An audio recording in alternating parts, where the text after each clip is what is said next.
Bismillahirrahmanirrahim. Assalamualaikum warahmatullahi wabarakatuh. Selamat pagi, salam sejahtera untuk kita semua. Baiklah, pertama-tama marilah kita panjatkan puji dan syukur kepada Allah Subhanahu wa taala, Tuhan semesta alam yang telah menganugerahkan kita rahmat dan hidayah sehingga kita dapat berkumpul pada acara webinar Waspada Jantung pada hari ini. Salawat dan salam marilah kita curahkan kepada junjungan kita Nabi besar Muhammad Sallallahu Alaihi Wasallam beserta keluarga, sahabat, dan insya Allah para pengikutnya hingga akhir zaman.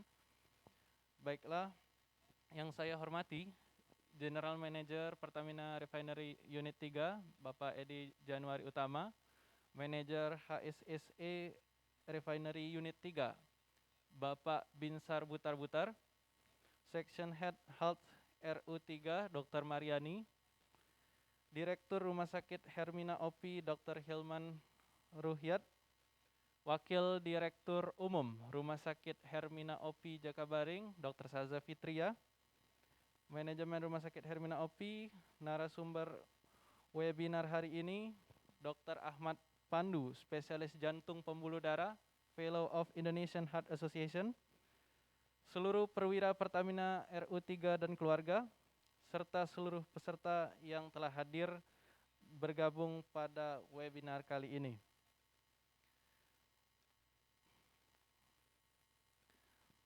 Baiklah, sebagaimana yang kita ketahui bersama, kita bertemu pada webinar hari ini dalam rangka memperingati Hari Kesehatan Nasional yang diselenggarakan oleh Fungsi Health HSSE RU3 Pelaju bersama Rumah Sakit Umum Hermina OPI Jakabaring dengan mengangkat tema Waspada Serangan Jantung. Untuk mempersingkat waktu, sebelum acara webinar hari ini dibuka, maka perkenankan saya Dr. M. Rifki Aliksan sebagai moderator untuk membacakan susunan-susunan kegiatan webinar hari ini, yakni pembukaan, sambutan dari Pertamina RU3, lalu sambutan dari Rumah Sakit Hermina OPI, kemudian penayangan video profil Rumah Sakit Hermina OPI, pemaparan materi dari narasumber, lalu dilanjutkan sesi tanya jawab dan kesimpulan hasil webinar, kemudian pengundian door prize dan pengumuman pemenang pertanyaan terbaik dan penutup. Baiklah, untuk memulai webinar pada hari ini, marilah kita awali dengan membaca basmalah. Bismillahirrahmanirrahim. Selanjutnya, perkenankan saya mengundang Bapak Binsar Butar-Butar selaku manajer HSSE RU3 untuk menyampaikan kata sambutan. Kepada beliau, waktu dan jaringan kami persilahkan. Baik, terima kasih Dok. Selamat pagi, salam sejahtera bagi kita semua. Yang saya hormati Pak Jen RU3, Pak Edi Januari Utama, Pak Imam, Pak Yulianto. Mungkin dalam hal ini kebetulan ada agenda yang bersamaan. Yang saya hormati seluruh tim manajemen RU3 yang ikut join juga pada saat ini. Ada Bu Usna, Mbak Mimi, dan rekan-rekan lainnya. Yang kami hormati juga, terima kasih buat direksi dan pimpinan dari Rumah Sakit Hermina OPI Jakabaring. Ada Dr. Sasa Fitria, artinya. Kemudian yang kami hormati juga narasumber kami, Dr. Ahmad Pandu, spesialis jantung PH, serta seluruh perwira Pertiwi Pertamina RU3 Pelaju. Salam sejahtera, salam sehat, salam bahagia buat kita semua. Puji dan syukur kita panjatkan kepada Tuhan Yang Maha Esa karena pada hari ini kita dapat berkumpul walaupun secara online tanpa mengurangi hakikat atau tujuan dari kegiatan kali ini. Jadi kegiatan kali ini seperti yang disampaikan tadi dalam rangka Hari Kesehatan Nasional dan kita ingin melakukan webinar, melakukan refresh, mendapatkan pencerahan nanti dari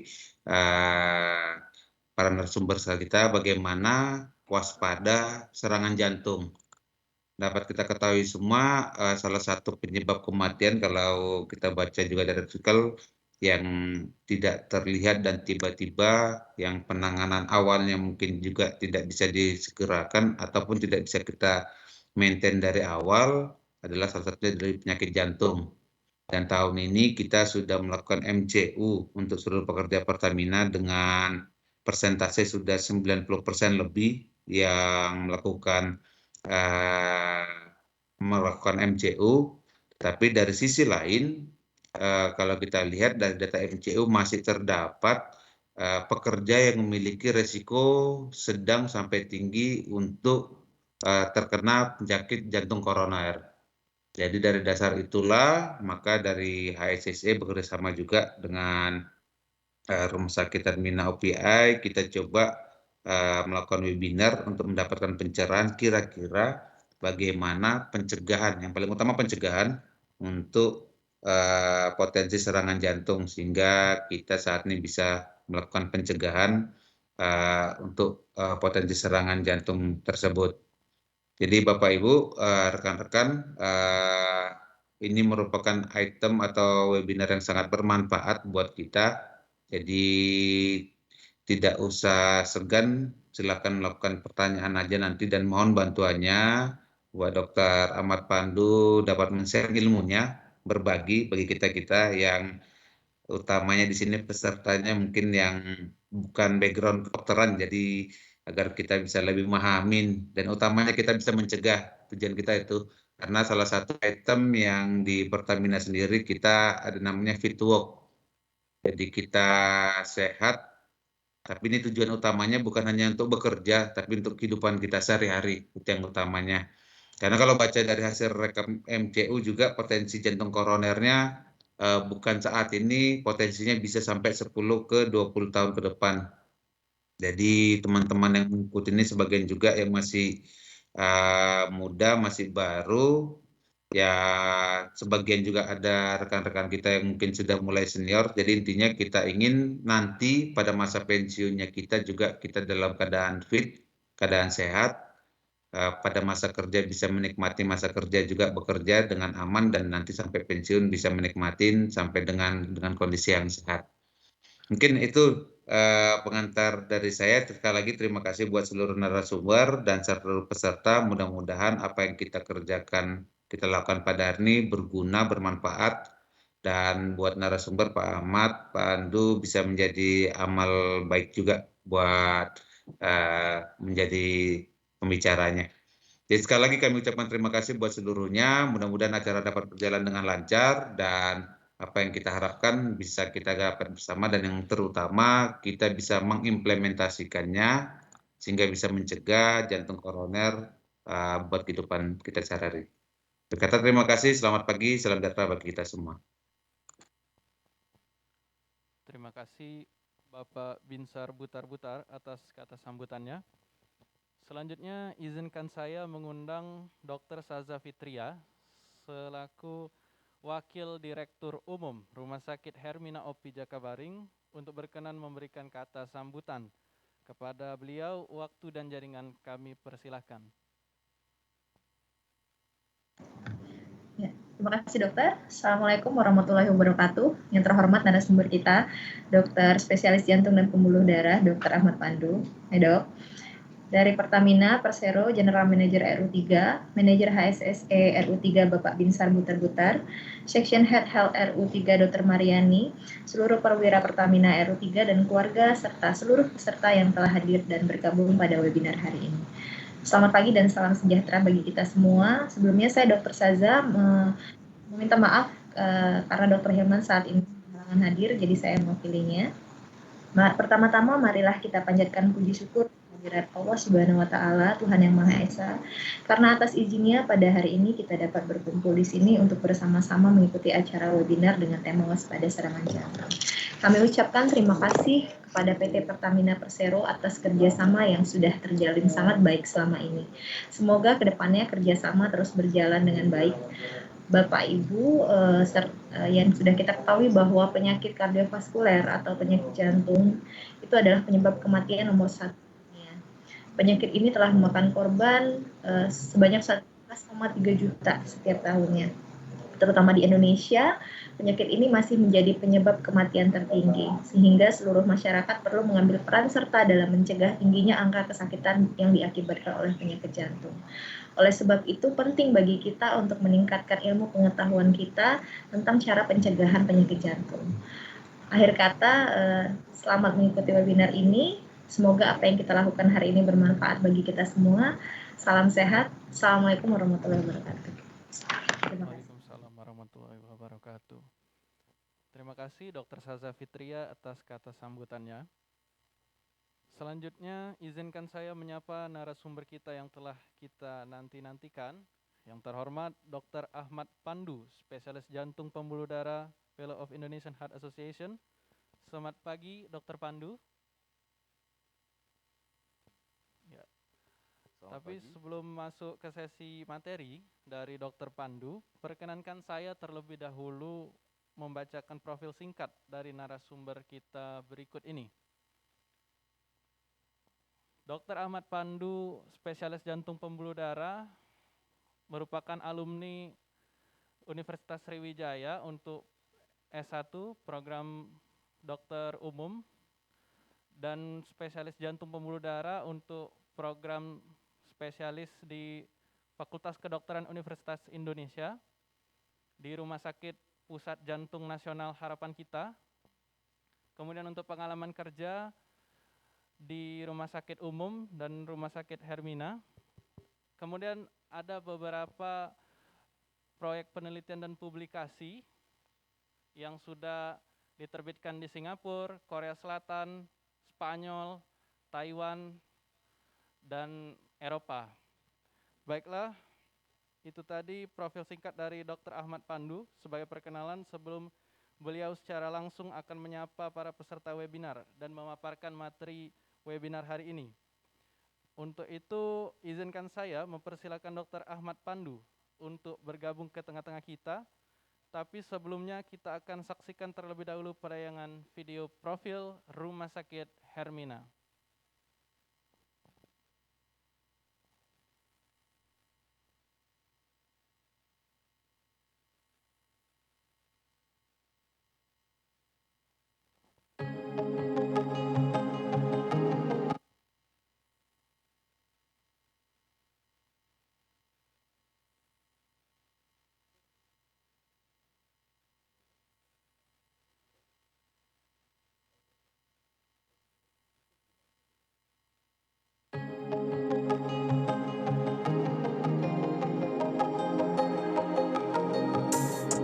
Selamat datang di Rumah Sakit Hermina OP Jakabaring.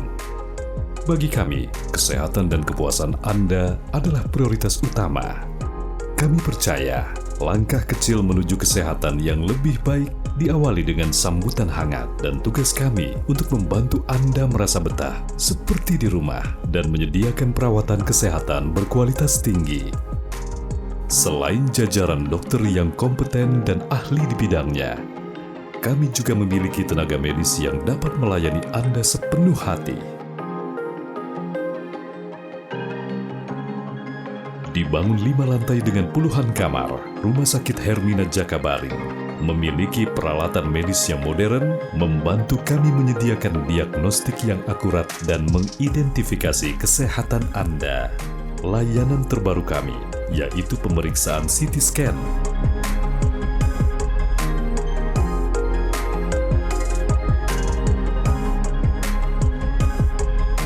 dan hemodialisasi.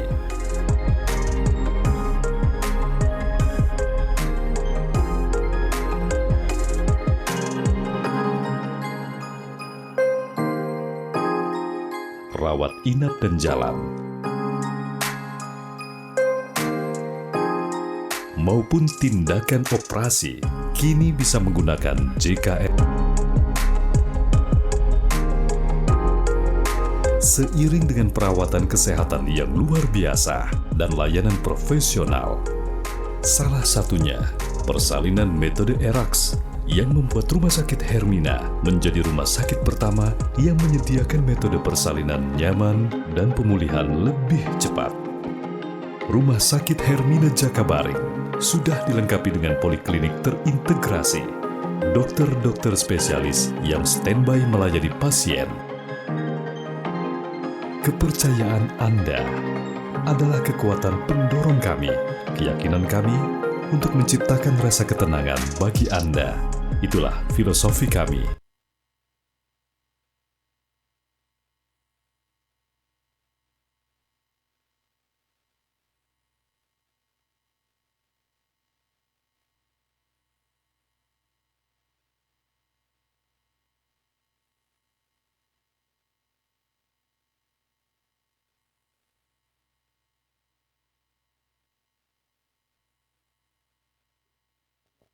Oke, selamat pagi. Assalamualaikum warahmatullahi wabarakatuh. Yang terhormat GM Pertamina dan keluarga besar Pertamina RU3, yang terhormat juga Direksi Rumah Sakit Hermina OP Jakabaring dan para peserta, kemudian para panitia dan juga teman sejawat sekalian. Izinkan saya, Dr. Ahmad Pandu Pratama, hari ini akan membawakan sedikit materi mengenai deteksi dini dan pencegahan penyakit jantung dan pembuluh darah. Oke, kita akan mulai dari slide yang pertama, yaitu bahwa kita ketahui semua manusia yang hidup tentunya memiliki jantung ya, dari yang mulai masih kecil sampai dengan yang sudah tua. Nah, di sini kita bisa melihat dari laporan tentang seluruh penyakit di dunia, dilaporkan bahwa yang penyebab tertinggi kedua kematian itu adalah disebabkan oleh penyakit jantung koroner ataupun disebut dengan ischemic heart disease. Kemudian dibagi lagi berdasarkan umur ya. Di sini kita bisa lihat di umur 20 sampai 49 tahun ternyata penyebab kematian penyakit jantung koroner ini ternyata masih tinggi ya, di nomor 3. Kita lihat lagi ternyata di umur 50 sampai 74 tahun penyebab kematian yang tertinggi ditempati oleh penyakit jantung koroner. Jadi dari sejak umur 20 tahun sampai usia sudah manula 74 tahun, kita melihat bahwa jantung koroner ini menjadi salah satu penyebab kematian tertinggi. Nah, apabila kita membahas tentang penyakit jantung koroner, kita pasti yang paling kita takutkan adalah adanya kejadian serangan jantung. Nah, di sini kita melihat gambaran cardiovascular continuum atau perkembangan penyakit kardiovaskular yang dimulai dari adanya faktor resiko. Oke, diganti mic ya. Dimulai dari adanya faktor resiko, dan apabila kita tidak tangani atau kita tidak berobat atau kita tidak berubah pola hidup akan berakhir dengan end stage heart disease atau penyakit gagal jantung. Nah, di sini kita lihat serangan jantung dimulai dari adanya faktor resiko ya. Itu ada penyakit jantung koroner atau CAD, kita kenal sebagai adanya penyakit jantung koroner nih. Ketika penyakit jantung koroner kita tidak tangani, akan terjadi suatu serangan jantung di kemudian hari. Nah, di paling bawah kita tadi sudah sebutkan tentang adanya faktor resiko. Apa saja faktor resikonya perlu kita waspadai? Di sini disebutkan ada 5 ya, yaitu ada hipertensi, hiperkolesterol, diabetes, ada merokok, ada insulin resistance. Nanti kita akan bahas satu persatu. Nah, di sini gambaran jantung orang dewasa. Apa itu pembuluh darah koroner? Pembuluh darah koroner itu yang ada garis merah. Jadi ini adalah pembuluh darah yang memberikan nutrisi, memberikan darah untuk jantung. Jadi jantung bisa bekerja juga, dia membutuhkan makanan, dan yang memberikan makanan itu adalah pembuluh darah koroner. Di sini pembuluh darah koroner ada 3 di setiap jantung, 1 di sebelah kanan, 1 di sebelah kiri, yang kemudian akan bercabang menjadi 2. Nah, apabila kita potong, kita akan melihat penampang dari pembuluh darah koroner ini. Kalau dari sebelah kiri kita bisa lihat pembuluh darahnya masih sangat bagus. Makin ke kanan kita melihat pembuluh darahnya ada tumpukan kolesterol ya. Di situ ada gambar yang berwarna kuning, kemudian tertutup, terblok, itu adalah sumbatan dari adanya kolesterol. Nah, di sini apa sih yang bisa menyebabkan adanya penyakit jantung koroner ini? Ternyata telah diteliti ada paling tidak 6 faktor. Jadi 6 faktor ini adalah 6 faktor tradisional yang biasanya menyebabkan penyakit jantung koroner, di samping faktor-faktor yang lain yang mungkin tidak sesignifikan 6 faktor ini. Yang pertama ada faktor genetik. Jadi kecenderungan orang bisa terkena penyakit jantung koroner dipengaruhi oleh orang tuanya atau saudara kandungnya itu memiliki penyakit jantung koroner atau tidak. Bila keluarganya ada riwayat, maka dia cenderung lebih gampang terkena penyakit jantung koroner. Nah, yang kedua itu kolesterol. Tentunya kita tahu, jadi adanya tumpukan kolesterol di pembuluh darah ini tentunya disebabkan oleh tingginya kolesterol jahat atau kita kenal dengan LDL yang ada di dalam pembuluh darah. Jadi semakin tinggi kolesterol LDL kita, maka akan semakin banyak juga kolesterol yang buruk yang akan tertumpuk di dalam pembuluh darah. Kemudian ada hipertensi. Jadi kenapa hipertensi ini juga menjadi faktor resiko? Karena apabila tekanan di sini dalam pembuluh darahnya tinggi, maka kolesterol ini akan makin sangat gampang masuk ke dalam pembuluh darah. Jadi dia seperti terdorong ke dalam pembuluh darah karena tekanan yang sangat tinggi. Selain itu ada juga merokok dan diabetes. Kedua faktor ini berperan dalam menyebabkan adanya inflamasi atau menyebabkan pembuluh darah menjadi radang. Sehingga apabila pembuluh darah ini radang, maka lapisan-lapisan pelindungnya akan menjadi gampang dipenetrasi oleh kolesterol. Sehingga tentunya kolesterol jahat ini makin gampang masuk ke dalam pembuluh darah. Nah, yang terakhir tentunya hanya dimiliki oleh wanita, yaitu efek menopause, di mana selama perempuan belum mengalami menopause, maka dia terhindar dari atau dia pembentukan kolesterol yang jahat ini menjadi lebih sulit terjadi karena efek perlindungan dari estrogen. Tetapi begitu setelah menopause, ketika estrogen menurun, maka pembentukan kolesterol LDL ini menjadi lebih gampang, sehingga biasanya pada perempuan terjadinya penyakit jantung koroner itu terjadi lebih akhir ya, di mana terjadinya setelah terjadi menopause. Nah, tentunya keluhan yang khas timbul pada penyakit jantung koroner apabila terjadi serangan, yaitu nyeri dada. Nyeri dadanya tentunya kita ketahui nyeri dada itu sangat banyak, jadi kita harus bisa mendeteksi mana sih yang ternyata penyebabnya adalah dari penyakit jantung koroner. Kita identifikasi nyeri dada yang berasal dari penyakit jantung koroner ini berdasarkan 4 hal, yaitu 1, lokasi, kemudian karakteristik, durasi, dan juga hubungannya dengan aktivitas. Di sini kita bisa melihat lokasinya di gambar, bisa dilihat itu ada di sebelah dada sebelah kiri, kadang juga bisa dirasakan di seluruh dada atas sampai ke lengan, atau di ulu hati, atau bisa tembus ke belakang. Karakteristiknya ini biasanya orang-orang akan bilang bahwa sifat nyerinya itu berat atau seperti ditimpa, atau kadang-kadang kalau di leher seperti tercekik, atau bisa di lambung bisa seperti terbakar. Durasinya sendiri bisa kurang dari 10 menit atau 1-2 menit. Jadi kalau sifat nyerinya kurang dari 1 menit, kita masih bisa abaikan.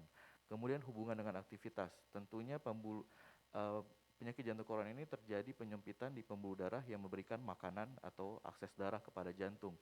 Pada saat aktivitas, jantung semakin membutuhkan makanan, sehingga biasanya nyeri akan timbul karena aktivitas yang berat atau aktivitas yang agak sedikit atau misalnya dalam olahraga atau dalam keadaan emosi gitu. Karena ketika jantung membutuhkan darah yang banyak, tidak bisa disuplai oleh pembuluh darah yang tersumbat tadi gitu. Jadi dia timbul dan makin memberat dengan aktivitas.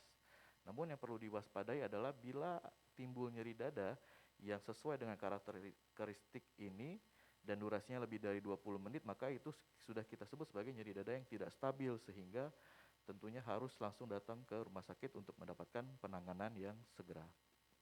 Nah, di sini juga agak sedikit ada perbedaan antara laki-laki dan perempuan, di mana pada perempuan kita bisa lihat kadang-kadang keluhannya tidak terlalu spesifik, kadang dia timbul di leher bagian depan, bisa di ulu hati, tadi itu bisa tercekik, ataupun di punggung. Jadi terkadang tidak ada keluhan nyeri dada di dada sebelah kiri ya, tapi di area-area sekitar dada ataupun di punggung belakang.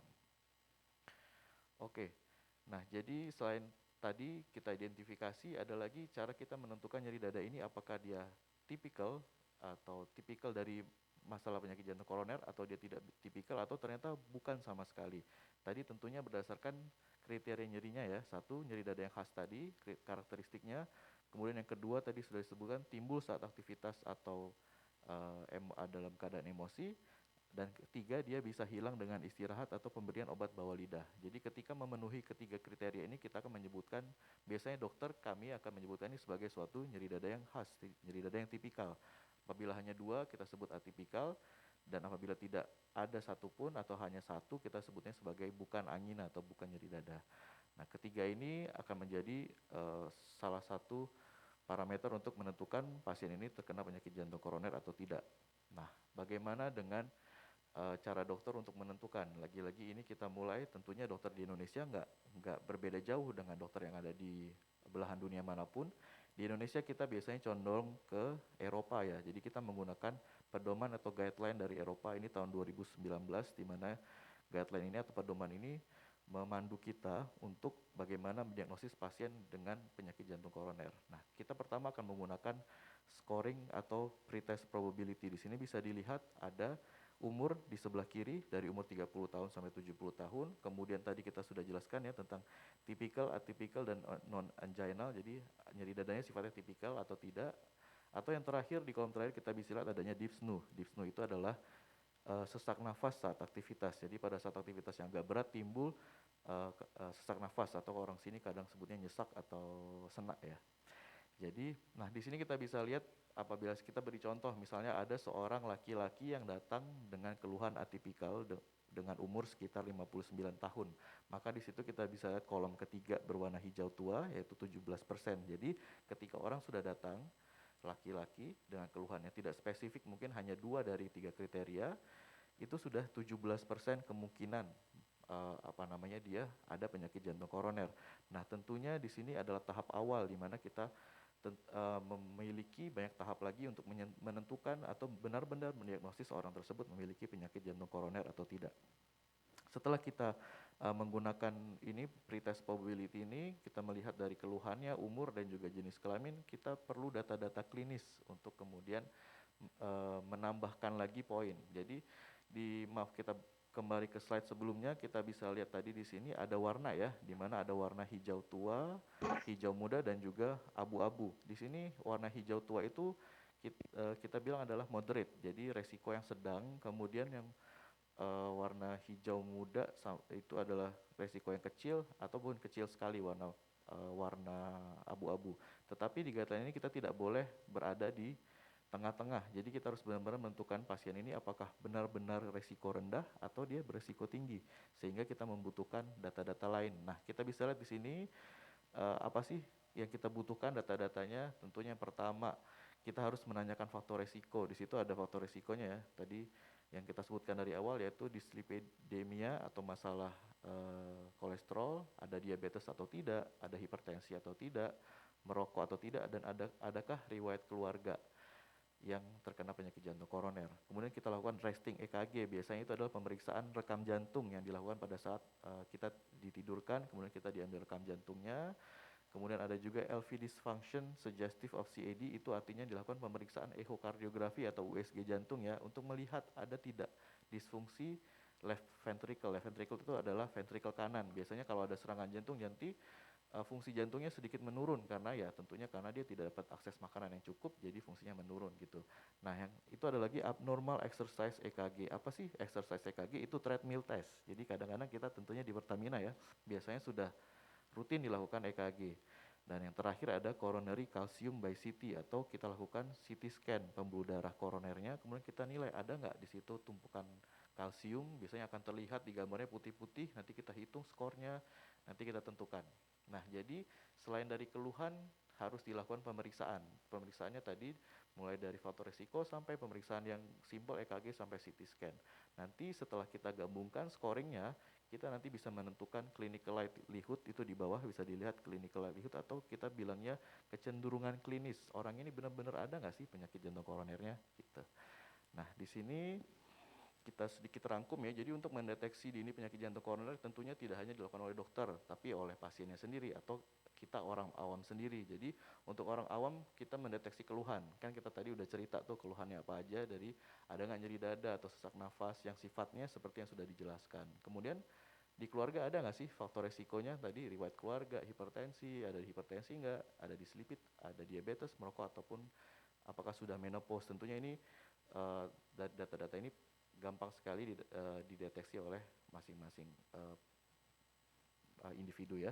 Kemudian dokter tentunya akan mengulang lagi, menggali lagi keluhannya, memastikan apakah keluhannya itu sesuai, masuk kriteria yang mana, kemudian menggali lagi faktor resikonya, dan melakukan serangkaian pemeriksaan. Biasanya tentunya pemeriksaannya kita mulai dari rekam jantung dulu yang paling mudah. Bisa kita treadmill, ehokardiografi, kemudian sambil kita periksa. Nah, kenapa ini pemeriksaannya banyak? Karena tentunya kita ketahui bahwa pada tahap akhir nanti apabila kita curiga orang itu ada penyakit jantung koroner, kita akan melakukan kateterisasi ya, ataupun akan dilakukan pasang cincin atau bisa operasi. Nah, jadi di sini pun di dunia itu sudah semakin selektif dalam melakukan tindakan, apalagi tindakan yang bersifat invasif, di mana kita memasukkan benda ke dalam tubuh. Jadi kenapa pemeriksaannya banyak? Supaya kita benar-benar bisa menseleksi orang ini benar-benar membutuhkan kateterisasi atau tidak. Apabila tidak membutuhkan, tentunya kita bisa dengan metode yang lain. Tetapi ketika kita membutuhkan kateterisasi, kita sudah pastikan orang ini benar-benar membutuhkan begitu. Jadi karena semakin invasif tindakan, artinya invasif itu adalah semakin berat tindakan yang memasukkan sesuatu atau memotong sesuatu di tubuh, itu pasti semakin tinggi resikonya. Jadi pedoman ini mengatur, memandu kita untuk supaya mengurangi resiko kepada pasien dan benar-benar bisa selektif menentukan pasien mana yang membutuhkan. Jadi kita akan lihat ini yang pertama, apabila kita dari seluruh pemeriksaan ternyata hasilnya bagus, kita bisa masukkan kepada low clinical likelihood. Jadi setelah misalnya kita lakukan tadi EKG, biasanya ya pemeriksaan laboratorium, kemudian treadmill dan juga USG, ternyata hasilnya bagus nih. Kita tetap harus meriksa coronary CT scan atau kita lakukan CT scan koroner gitu. Apabila ternyata CT scan koronernya hasilnya kurang baik atau ternyata gambarannya masih meragukan, kita bisa lakukan non-invasive testing. Jadi untuk melihat apakah benar-benar ada iskemia atau benar-benar adanya penyempitan dengan melakukan tes yang sifatnya nggak invasif, jadi tidak ada benda yang dimasukkan. Contohnya adalah stress echo.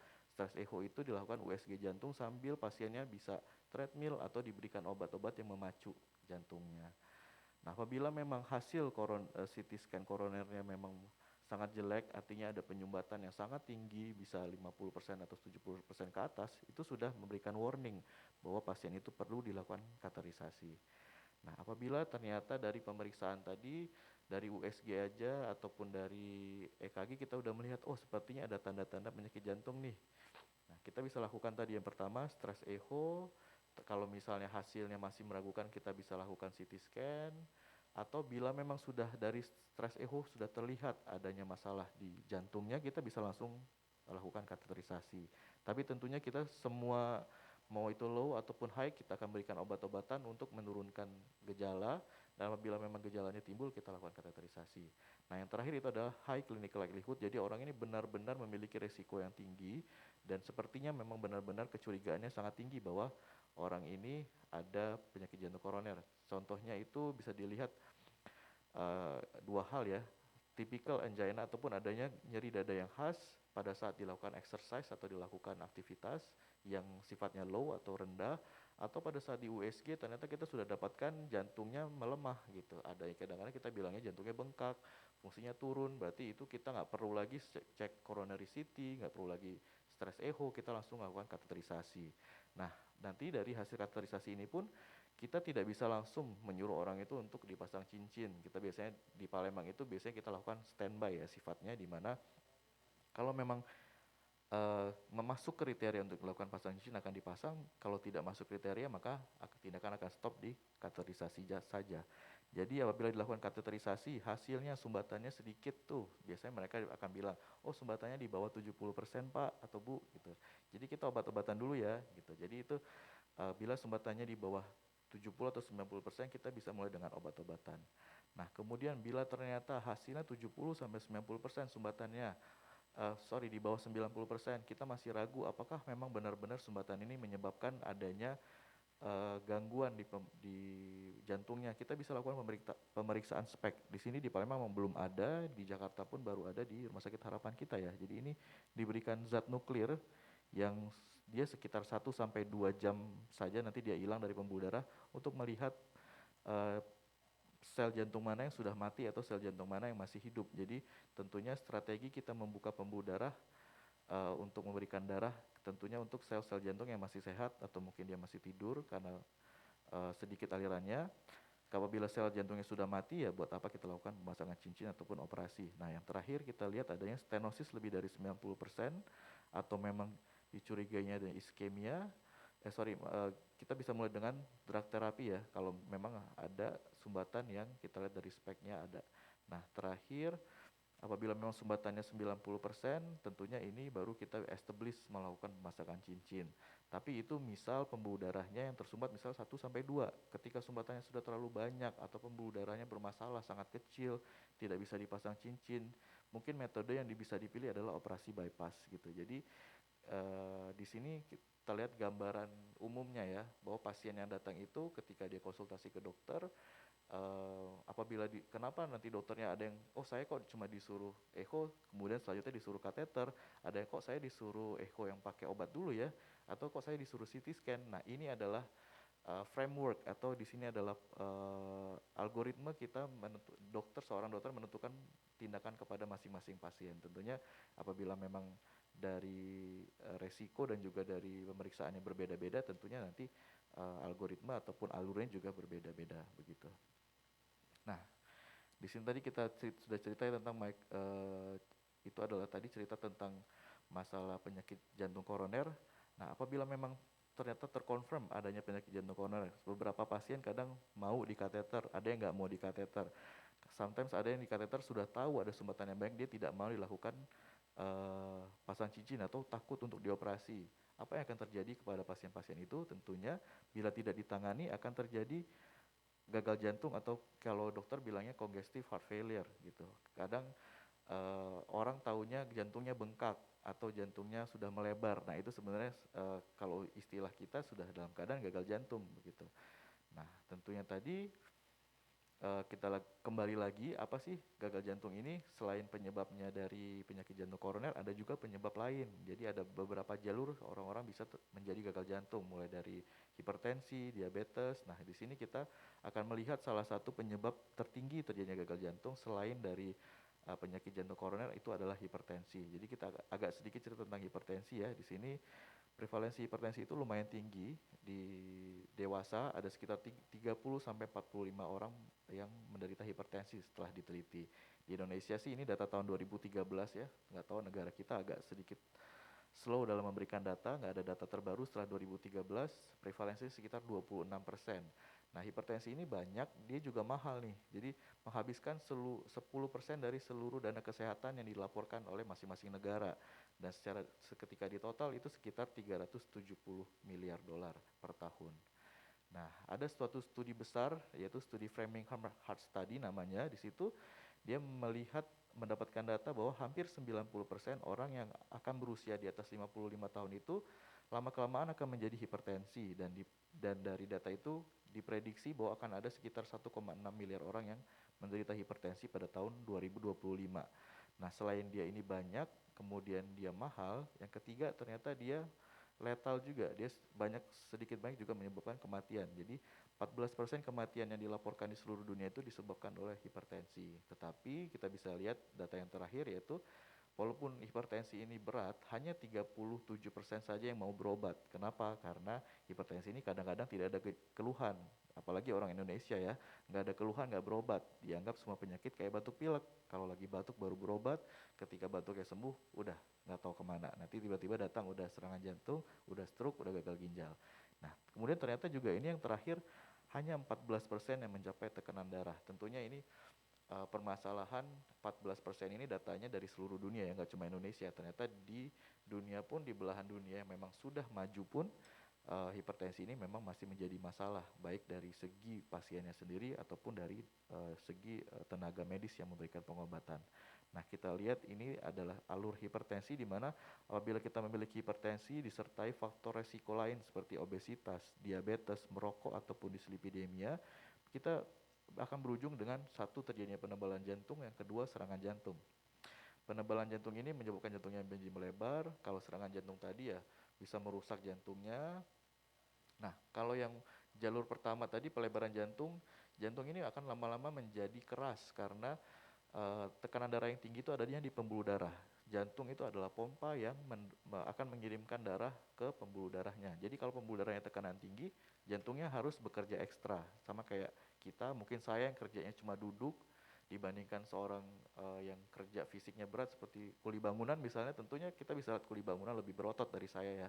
Nah itu prinsipnya hampir sama jantung. Jadi semua jantung ini adalah otot, ketika dia harus bekerja ekstra, lama-lama dia akan menebal dulu lama-lama menebal sehingga dia jadi keras tuh. Di gambar disebut stiff chambers, jadi ruangannya menjadi keras sehingga darah yang masuk semakin sedikit. Nah, itu akan menjadi gangguan pengisian jantung. Kalau untuk serangan jantung, dia akan jadi ketika ada sumbatan, sel jantung nggak dapat makanan, tentunya sel jantungnya bisa mati. Jadi kita melihat gangguan pompa jantung. Jadi ada weak chamber. Jadi si pompa ruangan jantungnya menjadi lemah. Karena apa? Karena selnya banyak yang mati begitu. Nah, kedua hal ini bisa terjadi dalam waktu beberapa dekade. Jadi prosesnya lambat sampai orang itu akan datang dengan gangguan penyakit jantung gitu. Atau dia akan terjadi serangan jantung, itu tentu prosesnya lama. Nah, berujungnya kalau nggak berobat akan jadi gagal jantung. Dan gagal jantung ini kalau sudah gagal jantung, kalau tidak dilakukan pengobatan akan terjadinya kematian. Itu bisa dalam ya baik hitungan tahunan ataupun bulanan. Karena gagal jantung ini ideally sebenarnya ada 3 jenis. Mungkin kita nggak terlalu banyak fokus di sini. Ada 3 jenis di mana gagal jantung. Ada yang fungsi jantungnya masih bagus. Biasanya penyebabnya dari jalur yang pertama, penebalan jantung. Ada juga yang fungsi jantungnya menurun. Itu karena jalur yang kedua, serangan jantung yang berat. Nah, di antara dua itu ada gray area di mana orang yang fungsi jantungnya sudah turun, diberi obat ataupun dipasang cincin, nanti fungsi jantungnya bisa balik ke normal. Tapi ada juga yang ternyata nggak bisa balik. Nah, ketika fungsi jantungnya nggak bisa balik, apa yang harus dilakukan? Yang paling bisa dilakukan yaitu diberikan obat-obatan, karena obat-obatan bisa mendelay terjadinya penurunan fungsi jantung yang makin berat. Tapi secara ideal tentunya ketika suatu barang sudah gagal berfungsi, ideally harus diganti ya. Jadi tapi di Indonesia untuk transplantasi jantung itu belum berjalan. Karena apa? Nggak akan ada orang Indonesia yang mau memberikan jantungnya ya untuk di transplantasi. Nah, di sini apa sih keluhan gagal jantung? Yang pertama, biasanya orang mengeluh mudah lelah. Jadi kadang-kadang misalnya dia jalan 10 meter atau 100 meter biasanya nggak ada keluhan, sekarang kok ada keluhan ya. Atau dia tadi naik tangga tuh sesak nafas, biasanya naik 3 lantai dia nggak ada masalah, ini baru 1 lantai udah kok ngos-ngosan gitu. Nah, kadang-kadang juga bisa disertai dengan sesak nafas saat malam hari, jadi kok nafasnya berat. Ketika bantalnya agak ditambah, jadi posisi kepalanya agak naik, itu akan lebih enakan gitu. Atau kadang-kadang suka berdebar jantungnya selain keluhan sesak dan juga sesak nafas malam hari itu. Dan kadang-kadang pusing nih, kok tiba-tiba dari posisi duduk ke berdiri dia pusing, atau jalan jauh sedikit dia pusing gitu. Dan yang terakhir biasanya keluhannya kencingnya agak sedikit dibandingkan biasanya. Nah, di sini kita lihat tanda dan gejala dari penyakit jantung, penyakit jantung, gagal jantung ya. Jadi gejala yang tipikal atau sering kita temui untuk penyakit gagal jantung tadi, sesak nafas saat berbaring, malam hari, adanya penurunan kemampuan aktivitas, mudah lelah, kemudian kakinya bengkak. Dan kakinya bengkak ini harus dua-duanya ya, bukan cuma salah satu. Dan tandanya yang agak sedikit spesifik nanti ini dilakukan oleh dokter, yaitu pemeriksaan. Nanti kita lihat pembuluh darah di lehernya. Biasanya pembuluh darah di leher kita nggak bisa lihat ya, tapi kalau tiba-tiba pembuluh darahnya kelihatan banget nonjol, itu bisa salah satu tanda. Kemudian ketika kita suruh pasiennya tidur, kakinya ditekuk, kita tekan perutnya, makin timbul tuh pembuluh darah yang di leher gitu. Jadi kita sebutnya reflux hepatojugular. Ketika kita periksa suara jantungnya, ada suara tambahan, karena biasanya suara jantung normal itu hanya 2, lup dup gitu. Kalau tiba-tiba lup dup dup gitu, atau ada suara-suara bising yang harusnya nggak ada gitu. Atau nanti kita periksa ketika kita mencari apex atau ujung jantungnya, kok biasanya ada sedikit di bawah papila, di bawah apa ya, pentil ya, kok agak sedikit bergeser gitu. Jadi gambaran jantungnya sedikit membesar. Nah, di sini pun gak jauh beda sama tadi penyakit jantung koroner. Kita melihat gagal jantung ini tentunya ada pedomannya juga nih. Dan ini baru fresh from the oven, baru keluar tahun 2021 ini. Memperbarui guideline sebelumnya tahun 2016. Jadi ini alur bagaimana kalau kita ketemu pasien, kita mau nentuin pasien ini benar gagal jantung atau enggak sih gitu. Nah, di sini kita lihat seorang dokter yang baik harus pertama menanyakan foto resiko, ditanya lagi dari awal, ada nggak riwayat keluarga dan lain-lain. Kemudian dia tanyakan ada nggak tanda dan gejala yang tadi sudah kita sebutkan. Terus diminta rekam jantung untuk melihat ini the listing yang kita bisa kita lakukan, kita rekam jantung, nanti kita bisa lihat apakah jantungnya ada tanda pelebaran ya, jantungnya sudah melebar atau enggak. Itu bisa paling mudah dilakukan dengan pemeriksaan rekam jantung.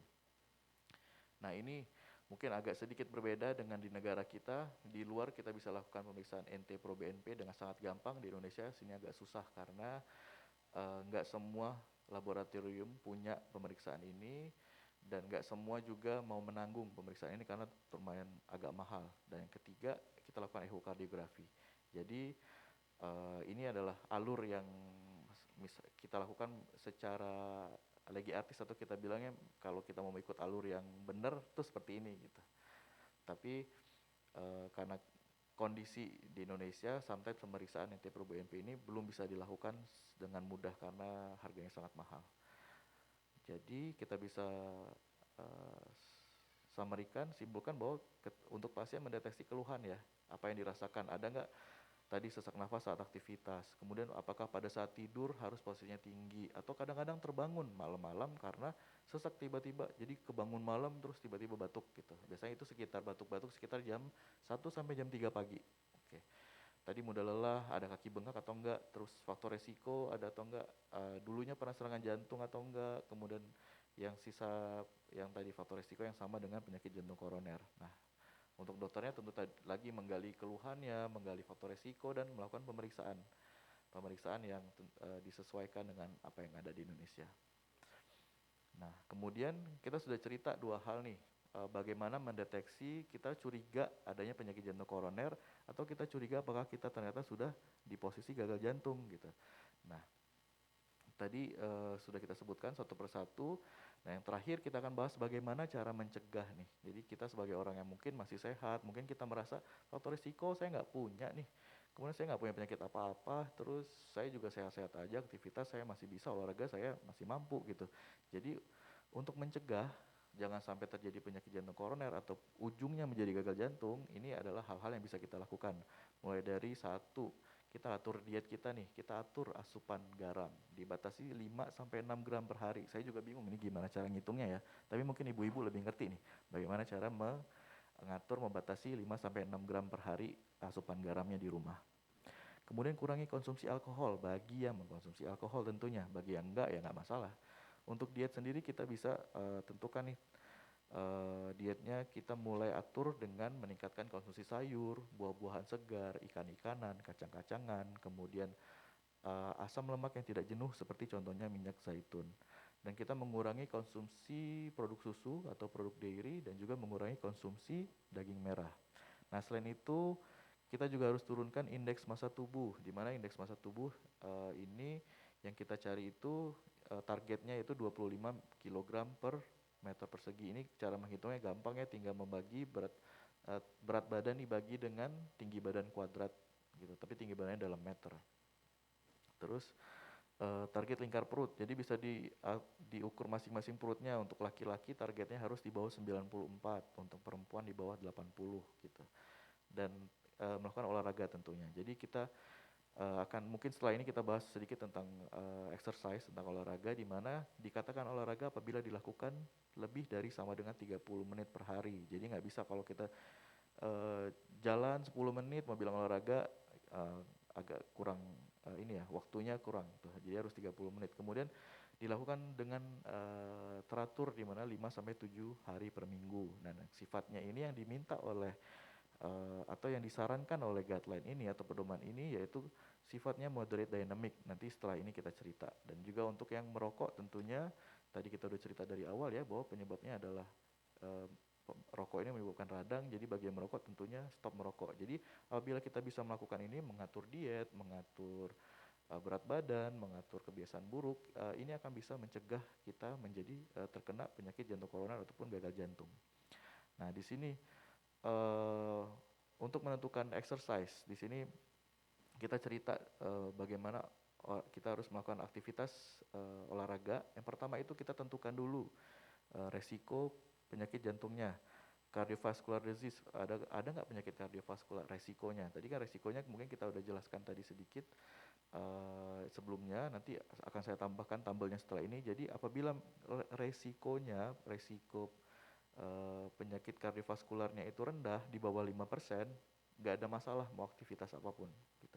Tapi ketika kita dapatkan resiko yang rendah, dari perhitungan scoringnya lebih dari 5%. Nah, kita harus tentukan lagi, kita lihat aktivitas fisiknya itu atau olahraganya itu sifatnya apakah low intensity, apakah intermediate atau high atau very high nih. Jadi sampai seorang bilang, saya boleh nggak dok sepedaan yang sepedanya yang berapa kilo gitu. Nah, sebenarnya kita harus lihat lagi, ada nggak dia resiko penyakit kardiovaskular. Ketika scoringnya rendah nggak ada masalah, tapi ketika scoringnya tinggi tadi itu kita harus lakukan pemeriksaan tambahan, karena ketika dia memiliki scoring resikonya lebih dari 5%, untuk melakukan aktivitas yang sifatnya low atau intermediate itu nggak masalah, boleh silahkan mau jalan pagi, mau jogging, mau lari kecil nggak masalah. Tapi ketika mau sepedaan yang jauh dan olahraga yang lain yang berat, maka dia setidaknya lakukan exercise test seperti kita lakukan di Pertamina, mungkin ya dilakukan treadmill test tahunan. Jadi dari hasil treadmill test itu kita bisa baca dua hal. Satu, kemampuan jantungnya dalam bentuk METS, sama juga kita akan bisa menentukan aktivitas atau olahraga apa sih yang orang ini bisa lakukan gitu. Ataupun bisa dilakukan tambahan pemeriksaan functional imaging, jadi itu bisa lakukan CT scan yang tadi ya, atau yang spek tadi yang nuklir. Nanti kalau memang ternyata semua hasil treadmillnya bagus, hasil imagingnya bagus, hasil CT scan-nya bagus, walaupun dia sudah punya resiko, nggak masalah mau lakukan olahraga yang low sampai very high. Tapi ternyata memang hasilnya berat nih, curiga nih kita ternyata dari hasil treadmill, hasil CT scan dan lain-lain, ada tanda-tanda tadi yang kita cerita high risk tuh, yang tadi yang ada kolom-kolom itu. Nah, tentunya dia untuk melakukan aktivitas yang bersifat high atau very high, olahraganya harus dilakukan intervensi dulu. Maksudnya dilakukan pasang cincin atau operasi dulu gitu. Jadi apa olahraganya nih? Nah, ini maaf, kita kembali dulu ke skor ya. Jadi tadi kan kita bilang scoring yang di bawah 5%, di atas 10%. Apa sih itu scoringnya? Scoringnya itu tadi kita tentukan berdasarkan dari jenis kelamin, laki-laki perempuan, merokok atau tidak, gitu, non smoking atau smoker. Kemudian dari tensinya nih, tensi dari 100 sampai 179 ya. Kemudian non HDL kolesterol. Jadi kolesterol total dikurangi dengan kolesterol HDL. Jadi kita dapat kolesterol yang jahat. Jadi berdasarkan dari jenis kelamin, kebiasaan merokok, tensi, dan juga hasil kolesterol, kita bisa menghitung scoring ini. Nanti kalau skor kita ternyata di atas 5%, ya udah deh olahraganya yang low sama intermediate dulu. Tapi kalau wah ternyata skornya di bawah 5%, silakan hajar mau olahraga sampai ke yang very high intensity. Nah, ini pilihan olahraganya nih, sporting discipline. Jadi kita ada yang warna hijau itu adalah yang low, yang warna apa tuh, coklat ya, medium, kemudian yang warna merah high. Jadi nanti tentunya ini adalah pilih-pilihan yang bisa kita lakukan, tapi biasanya kita lebih memilih untuk olahraganya yang bersifat atletik ya, seperti jalan, berenang gitu, yang atau kardio kita kenal ya. Jadi kayak jogging, jalan tuh ada di endurance jogging, long distance walking, swimming itu lebih dipilih, atau sampai speed walking atau mid atau long distance running. Jadi ini kan yang low sama medium, jadi nggak ada masalah itu, dan itu akan justru memperkuat jantungnya apabila dilakukan gitu. Tapi ketika memang dia nggak ada masalah, silahkan mau triathlon, mau apa tuh sepedaan yang berapa miles, silahkan bisa dilakukan. Oke, jadi mungkin itu slide terakhir ya. Jadi take home message yang bisa kita ambil dari presentasi hari ini, yaitu penyakit jantung ini sebagian besar disebabkan oleh pola hidup yang tidak sehat dalam waktu lama, tapi tentunya dapat dicegah gitu. Meremehkan faktor risiko akan berujung kepada terjadinya penyakit jantung. Jadi penyakit jantungnya bisa yang penyakit jantung koroner ataupun gagal jantung. Dan yang terakhir, take home message-nya adalah deteksi dini penyakit jantung tentunya membutuhkan kesadaran dari pasien dan juga ketelitian dari seorang dokter. Oke, sekian saja slide dari saya. Terima kasih banyak.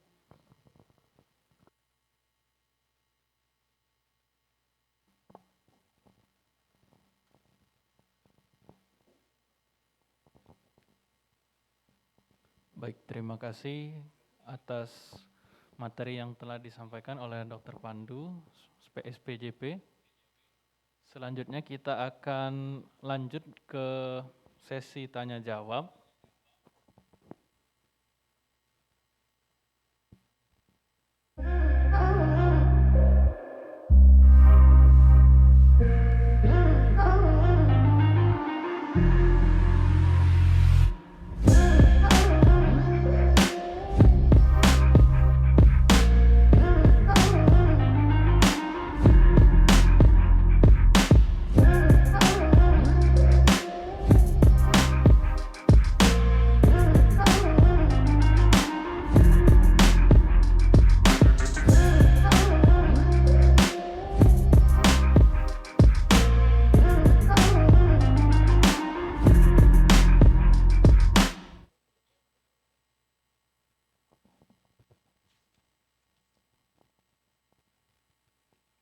Baik, sejauh ini ada 8 pertanyaan, Dr. Pandu,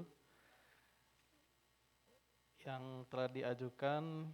Kita seleksi dulu atau gimana, Dok? Boleh. Oke, yang pertama dari Bapak Gusman Riyadi, Dok.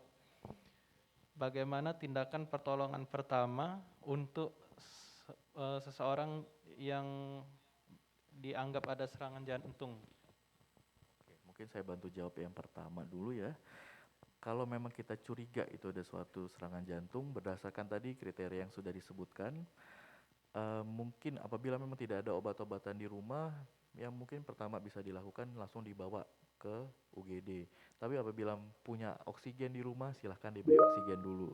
Tapi yang kedua mungkin kalau memang ada keluarga atau tetangga yang punya obat bawah lidah tuh, yang isosorbit, nah bisa kita kasih dulu kepada pasiennya untuk mengurangi nyeri dadanya. Tapi yang paling utama harus dilakukan tentunya dibawa ke rumah sakit untuk mendapatkan pertolongan segera, karena tentunya dia membutuhkan pengencer darah, membutuhkan obat-obatan untuk mengurangi keluhan-keluhannya, dan juga untuk menghindari serangan jantungnya dari yang mungkin keluhannya baru nyeri dada tapi bisa menjadi lebih berat, misalnya jadi sesak nafas atau sampai nggak sadar. Nah itu yang kita nggak mau, jadi harus segera kita bawa ke fasilitas kesehatan yang memadai tentunya. Baik, itu tadi jadi pertolongan pertama untuk serangan jantung harus sesegera mungkin ya, Dok ya, dan disesuaikan dengan fasilitas yang tersedia. Selanjutnya ada pertanyaan dari Ibu Leni Aprilia, Dok. Bagaimana cara merawat jantung agar tetap sehat? Oke, itu tadi mungkin untuk Ibu Aprilia ya, pertanyaannya itu ada di 2 slide mungkin yang terakhir tadi, yang mulai dari kita atur diet, memperbanyak konsumsi sayuran, buah-buahan, menurunkan konsumsi garam, kemudian ikan-ikanan, kemudian menurunkan yang daging-daging merah ya, sama dairy product, dan juga yang terakhir olahraga ya, mungkin kita tadi udah ceritain olahraganya bisa mulai dari low sama yang paling aman, low dan intermediate, kayak jogging, lari, itu bisa dilakukan semua, baik dia punya resiko atau enggak ya. Nah itu akan sangat berguna untuk mencegah, karena penyakit jantung koroner ini itu adalah penyakit lifestyle. Jadi ketika lifestyle-nya jelek bisa kita terkena. Jadi ketika kita bisa mengatur diri kita untuk memiliki pola hidup yang sehat, insya Allah nantinya kita bisa terlindung dari penyakit jantung koroner ini. Baik, selanjutnya ini dari Bapak Devrinal Asdi, Dok. Jadi bagaimana hubungan risiko serangan jantung sama golongan darah? Mungkin ya mana yang Pak ABO kali mungkin, Dok ya. Oke. Nah, jadi mungkin ada sedikit ya, mungkin saya pernah membaca, cuma ini penelitian ini belum besar. Jadi sampai kita bisa, tadi kita awal cerita ada 5 faktor resiko atau 6 ya dengan adanya menopause, itu memang sudah diteliti dengan jumlah sampel yang sangat banyak dan dilakukan dalam puluhan tahun, sampai kita bisa menyebutkan oh ternyata faktor resikonya merokok, hipertensi, diabetes gitu. Jadi memerlukan penelitian yang sangat valid. Untuk pemeriksa golongan darah sendiri, kalau nggak salah itu memang ada yang pernah mempublish, cuma dia sepertinya studinya belum, waktunya nggak panjang, jumlah ininya pesertanya sedikit, jadi belum diakui ya. Mungkin maksudnya ketika memang faktor resiko itu memang ada sesuatu faktor resiko yang diakui ya, di dunia kedokteran biasanya akan masuk ke dalam pedoman-pedoman besar seperti tadi pedoman Eropa, pedoman Amerika. Tapi ketika memang penelitiannya itu belum dianggap sahih atau mungkin buktinya masih kurang, kita biasanya nggak memasukkan itu ke dalam pedoman. Jadi karena memang di situ belum ada di pedoman, saya pikir kita masih, mungkin kita bisa berspekulasi, tetapi mungkin nggak terlalu berpengaruh ya, karena sampai sekarang kondisinya kita belum mendapatkan bukti yang yang cukup untuk bisa menyebutkan bahwa ternyata golongan darah ini seperti ini, golongan darah ini seperti ini, begitu. Oke. Berarti apapun golongan darah kita tetap harus waspada, Dok ya, dengan serangan Betul jantung. sekali. Selanjutnya ada pertanyaan dari Bapak Heru Pramono. Bagaimana hubungan trombositosis dengan sindrom koroner akut, Dok? trombositosis. Jadi sebenarnya di sini yang menjadi masalah itu adalah adanya bekuan darah yang timbul pada saat, misalnya tadi kita ada gambar yang mungkin saya udah tampilkan tadi ya. Jadi ketika ada sumbatan koroner yang timbul di dalam dinding pembuluh darah, ketika dia sudah semakin banyak, jadi si kolesterol ini sifatnya seperti busa ya. Jadi ketika awal timbul dia dindingnya sangat tipis. Jadi Bapak bayangin si timbulan kolesterol itu seperti gunung Merapi ya, yang ketika dia bisa pecah kapan aja. Jadi ketika si timbulan kolesterol yang sudah berubah menjadi sel, kita bilangnya sel foam. Jadi foam itu seperti busa. Jadi ketika busa yang keluar, tubuh kita itu melihat itu sebagai benda asing yang tidak seharusnya ada di pembuluh darah. Sehingga di situ akan akhirnya badan akan memanggil tuh, mulai dari faktor-faktor yang bisa menghancurkan si itu tadi, sama juga yang faktor-faktor itu, pertahanan tubuh itulah yang akan menyebabkan terjadinya pembekuan darah. Nah, jadi ketika memang komponennya ada si trombosit dan lain-lain, itu situ akan membeku, sehingga makanya kita biasanya memberikan antiplatelet atau anti agregasi trombosit kepada pasien-pasien yang kita ada faktor resiko yang tinggi, kecenderungan orang itu penyakit jantung koroner, atau ternyata sudah dipasang cincin untuk mengurangi resiko adanya serangan jantung kembali. Tetapi ketika sudah terbentuk ketika sudah terbentuk bekuan darah, tentunya itu nggak cuma faktor agregasi trombosit saja, tetapi ada juga faktor yang kita bilang koagulan. Jadi darahnya menjadi mengeras gitu atau mengental. Nah, di situ kita membutuhkan antikoagulan. Jadi di sini hal yang sangat beda antara antikoagulan dengan antitrombositosis, antiplatelet atau agregasi trombosit. Kalau anti agregasi trombosit itu kita kenal biasanya Aspilet, Mini Aspi, Clopidogrel gitu. Kalau obat-obat seperti untuk antikoagulan itu seperti yang obat makan itu biasanya ada Notisil, atau yang obat yang mungkin pada saat serangan jantung disuntikin di perut. Nah, itu antikoagulan. Jadi ketika memang ada sumbatan, kita membutuhkan dua.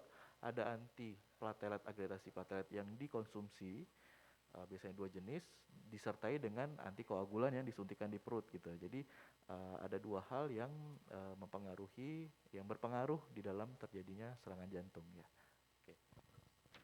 Mungkin kalau mekanisme trombositosis terhadap serangan jantung ini agak mirip dok ya dengan yang resiko seperti pertanyaan Pak Edi Sutomo ini, resiko diabetes maupun kolesterol atau hipertensi dok ya, yang terhadap Jadi sumbatan pembuluh betul. koroner. Jadi tentunya ini kan sumbatan kolesterol. Jadi ya tentunya kalau orang punya kolesterol LDL yang tinggi, dia semakin beresiko gitu. Punya diabetes itu yang jahat adalah efek radangnya. Jadi dia menyebabkan pembuluh darah itu radang. Nah, sedangkan pembuluh darah yang radang ini sifatnya sangat gampang, jadi dia semakin gampang ditempelin. Harusnya dia punya barrier atau proteksi yang dia sulit untuk ditempelin sama kolesterol. Tapi ketika dia radang, dia jadi renggang, sangat gampang ditempel begitu. Jadi ketika punya diabetes juga dulu kita punya guideline yang mungkin tahun 2000-an awal, jadi memang disebutkan kalau orang punya diabetes maka carilah penyakit, apakah dia punya penyakit kardiovaskular. Penyakit kardiovaskular itu mulai dari stroke, penyakit jantung koroner, dan juga mungkin penyakit ginjal. Pokoknya semua penyakit yang berhubungan sama pembuluh darah gitu. Begitu juga kalau kita tahu pasien ini ada penyakit kardiovaskular, maka harus cari diabetes karena mereka ini biasanya saling temenan. Jadi di harapan kita pun hampir 60-70% pasien dengan gagal jantung atau pasien yang datang dengan serangan jantung itu ada diabetes. Jadi ketika kita cek ulang, ternyata ditemuin diabetes atau prediabetes. Jadi orang ini belum diabetes tapi gula darah puasanya sudah di atas normal, gula darah setelah makannya sudah di atas normal gitu. Jadi kenapa dia jadi faktor risiko, karena tadi Kelompok kardiometabolik jadi dok ya. Selanjutnya ada pertanyaan yang dari Ibu Susan ini dok. Bagaimana golden period untuk penyelamatan jantung, lalu olahraga pos pemasangan ring dan home care-nya, serta batasan cairan untuk pasien jantung. Oke, jadi yang pertama tentang golden period ketika serangan jantung. Jadi kita harus membagi dulu serangan jantung ini menjadi 3, yaitu serangan jantung yang ringan. Kita bilangnya Kalau istilah medis itu unstable angina pectoris. Yang sifatnya sedang, kita bilangnya non ST elevasi, jadi non STEMI and STEMI. Karena dari rekaman jantungnya ternyata ada penurunan. Nah, tentunya yang paling kita takuti itu adalah serangan jantung yang paling berat, yaitu STEMI. Jadi ketika pasien datang dengan nyeri dada, kita rekam jantung, gambarannya ada peningkatan gelombang di rekam jantungnya. Nah, untuk masalah golden period itu biasanya ditemui pada kasus satu STEMI. STEMI yang jadi semua bentuk STEMI itu dia punya golden period 12 jam. Jadi 12 jam sejak nyeri dada pertama yang timbul atau sejak nyeri dada yang paling sakit. Nanti akan terlihat di gambaran rekam jantungnya. Apabila memang masih di bawah 12 jam, maka kita bisa lakukan pemasangan cincin segera. Karena memang setelah diteliti ada benefitnya ketika kita memberikan langsung pasang cincin. Tetapi ketika sudah lebih dari 12 jam, kita lebih memilih untuk memberikan terapi dulu, distabilisasi seperti dikasih pengencer darah yang di perut, begitu. Nanti setelah pulang rawat kita baru lakukan kateterisasi atau pemasangan cincin. Karena ketika sudah lebih dari 12 jam dia sudah melewati golden period di mana pemberian antikoagulan itu sama saja seperti pemasangan cincin gitu, nggak jauh berbeda, jadi pemasangan cincinnya bisa kita tunda. Atau pada kasus-kasus non STEMI tadi serangan jantung yang sifatnya sedang ya, ketika pertama kita hitung resiko resiko adanya pembekuan darahnya, resikonya agak tinggi nih. Biasanya kita bilangnya Gray score di atas 140. Ketika kita hitung Gray score di atas 140, maka pasien ini bisa dilakukan pemasangan cincin dalam waktu 2 kali 24 jam. Tetapi apabila dia pas datang dengan serangan jantung yang sedang, tapi selama perawatan nyeri dadanya makin berat, tidak hilang-hilang walaupun sudah dikasih obat, rekaman jantung dilakukan tiap harinya berubah-ubah, rekaman jantungnya, atau tiba-tiba dia menjadi sesak hebat sampai nggak sadar.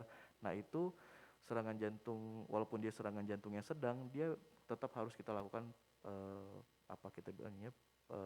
pemasangan cincin atau operasi segera begitu.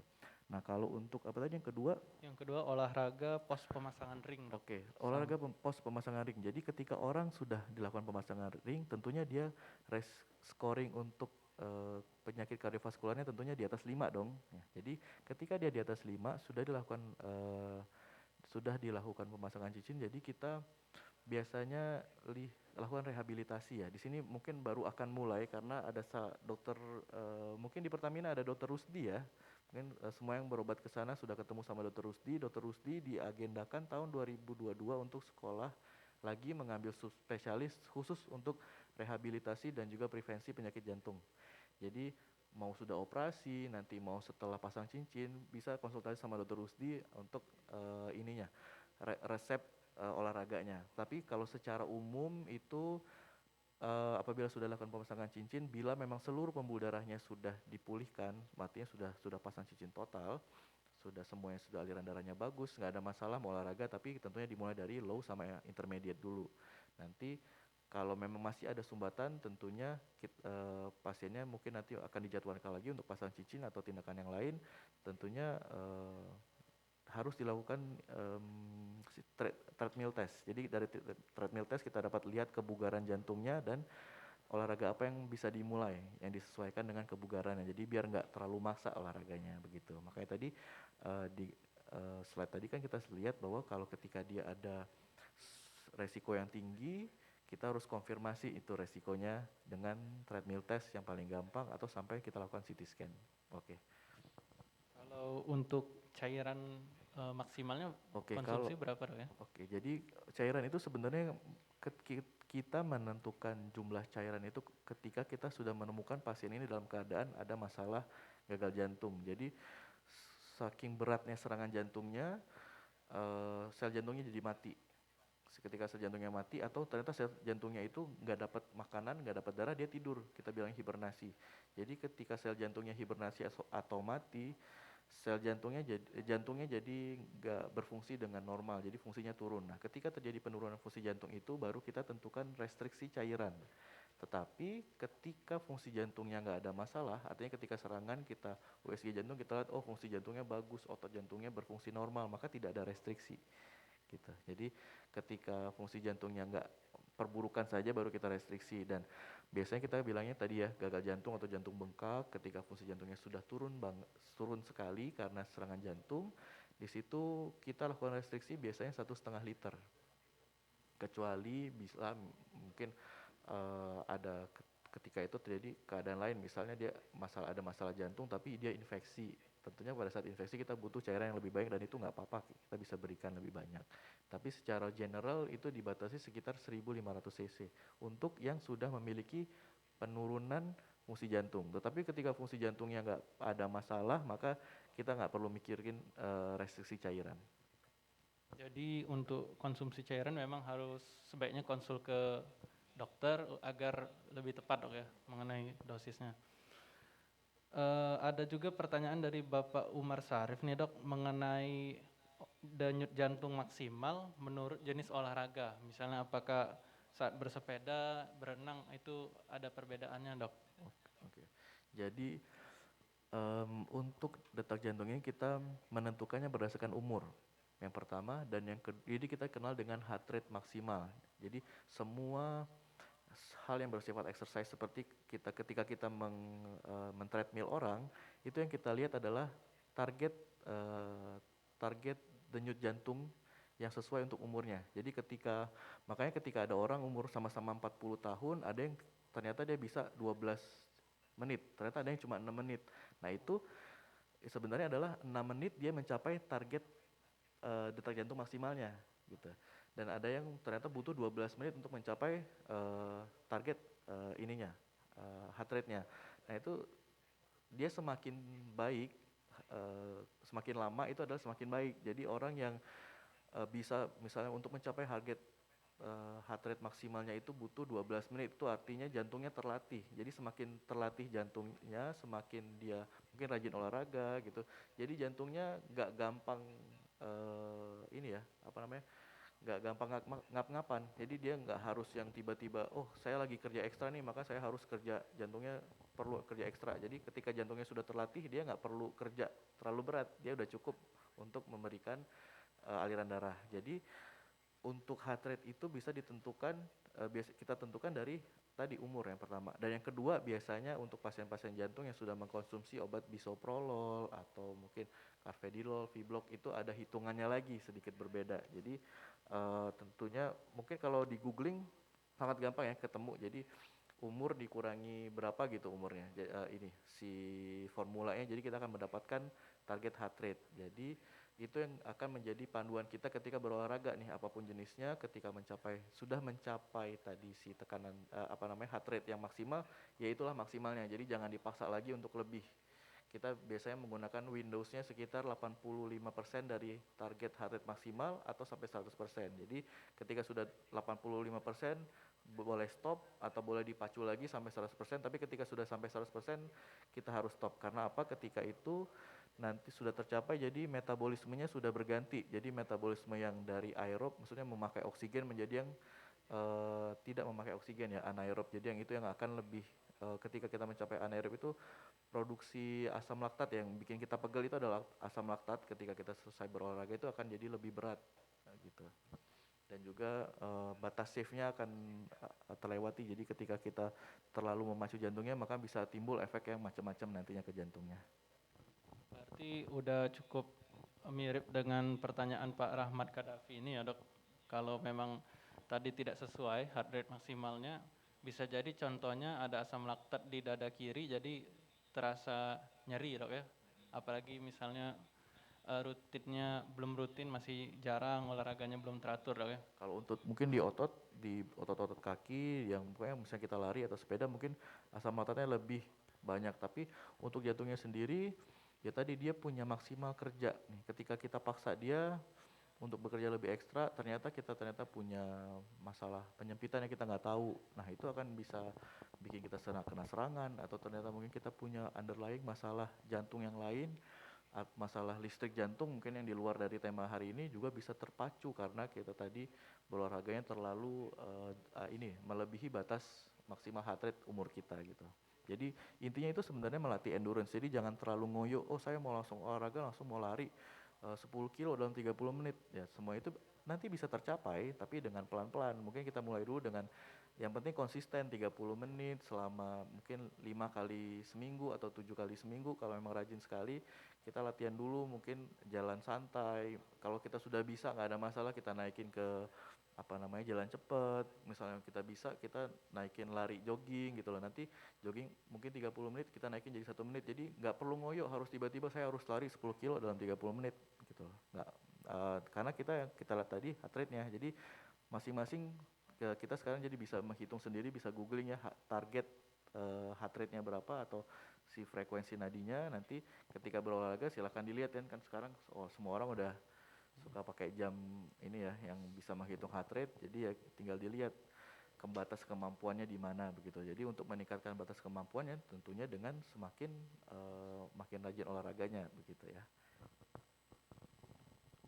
Baik, kalau kemudian ada pertanyaan lagi dok dari Mbak Wulan tadi, kalau sudah pernah dipasang ring jantung, bagaimana kira-kira prediksi ada pemasangan ulang, rekurensi mungkin dok ya? Iya, rekurensi. Jadi untuk apabila kita sudah lakukan pemasangan cincin itu akan menyelesaikan masalah pada saat itu. Jadi sumbatan yang pada saat itu.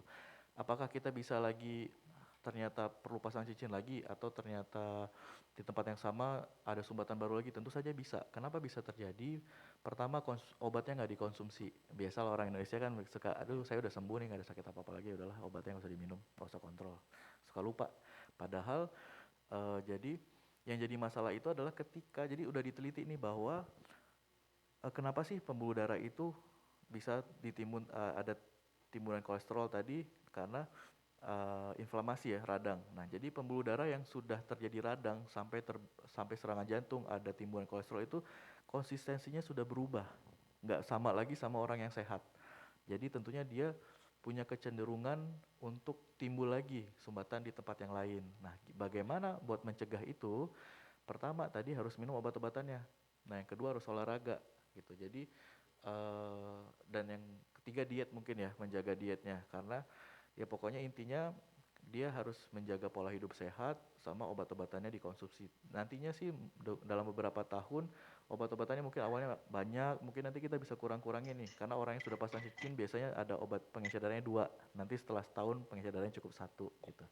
Atau mungkin perlu obat kolesterol nih, tapi ketika kolesterolnya dalam berapa bulan tercapai, pola hidupnya udah baik, ya udah bisa di stop gitu. Jadi apakah ada resiko? Tentunya ada resiko untuk timbul lagi. Kalau mau contoh yang memang contoh kasusnya itu terjadi sama om saya sendiri tahun 2013 di serangan jantung, dia pasang cincin di harapan kita, tapi om saya itu sangat suka kulineran. Dia suka lupa, pokoknya ntar dia makan sate kambing lah, makan sop di mana lah gitu yang berlemak-lemak, sampai akhirnya dia pasang cincin lagi tahun 2015 waktu itu, tapi beberapa bulan sebelum saya mulai sekolah waktu itu. Nah, yang terakhir akhirnya ketika dilihat serangan jantungnya di tempat yang sama, jadi di tempat dia dipasang cincin itu terjadi lagi sumbatan, akhirnya dipasang cincin lagi di situ. Dan ketiga tahun 2017 waktu itu dia lagi dinas ke Jogja, pagi-pagi di grup keluarga baru kirim foto lagi makan duren, dikasih temennya duren di Jogja. Saya juga baru tahu ternyata di Jogja ada kebun duren. Ternyata 2 jam dari situ dia serangan, tapi karena letaknya nggak di kota, dia dibawa ke rumah sakit kecil dulu, baru kemudian ditransfer ke sana rumah sakit umumnya Sarjito yang di UGM. Dibawa ke Sarjito sore, sudah dalam keadaan nggak sadar. Istri sama keluarga datang datang sore itu, nyampainya malam, besoknya meninggal. Jadi ketika kita nggak disiplin, tentunya resikonya akan sama bisa terjadi lagi, karena intinya adalah ketika sudah ada sumbatan itu struktur pembuluh darahnya sudah berubah, nggak sebagus yang dulu lagi. Untuk memperbaikinya gimana tadi? Pola hidup yang sehat sama obat-obatannya jangan nggak dikonsumsi begitu. Berarti memang harus berkelanjutan dok ya, dan untuk pencegahan dan kontrol rutinnya. Lalu ada juga pertanyaan tentang COVID dan serangan jantung dok. Jadi memang bagaimana hubungan dari pasca infeksi COVID ini, apakah kemungkinan risiko serangan jantung juga meningkat dok? Oke, jadi COVID ini memang hal yang menarik. Jadi pada saat awal kita sangka itu cuma penyakit paru-paru ya, tapi sebenarnya kalau mengikuti secara ilmiah dari tahun 2020 awal itu sebenarnya semua ahli-ahli itu udah bilang ini tuh penyakit pembuluh darah. Mengapa? Karena infeksinya itu ternyata nggak cuma sebatas di paru-paru. Makanya ada yang beberapa kasus awal di Singapura itu justru datang dengan keluhannya seperti DBD, ada yang datang keluhannya seperti diare. Karena kenapa bisa seperti itu? Karena ternyata infeksinya lebih berat di saluran pencernaan. Tapi yang paling ditakuti itu ternyata adalah dia menyebabkan tadi pembuluh darahnya jadi gampang menggumpal. Nah, dan balik lagi, kenapa darahnya bisa gampang menggumpal? Karena ketika infeksi itu terjadi ada proses inflamasi, proses radang. Jadi ketika ada si virusnya itu diserang sama pembuluh darah, sama sel pertahanan kita, itu yang menyebabkan menempelnya sel-sel pembekuan darah. Jadi ketika dilihat beberapa sih, karena ada kasus di Jakarta, karena di Harapan kita juga menangani kemarin, ada pasien yang tiba-tiba saturasinya turun dari yang mungkin awal-awal masuk 95, tiba-tiba ngedrop sekali ke 80, karena di sana kita lengkap, dilakukan kateterisasi, dilihat ke paru-parunya ternyata sudah banyak sekali bekuan darah di paru-paru, sampai setelah disedot akhirnya bagus.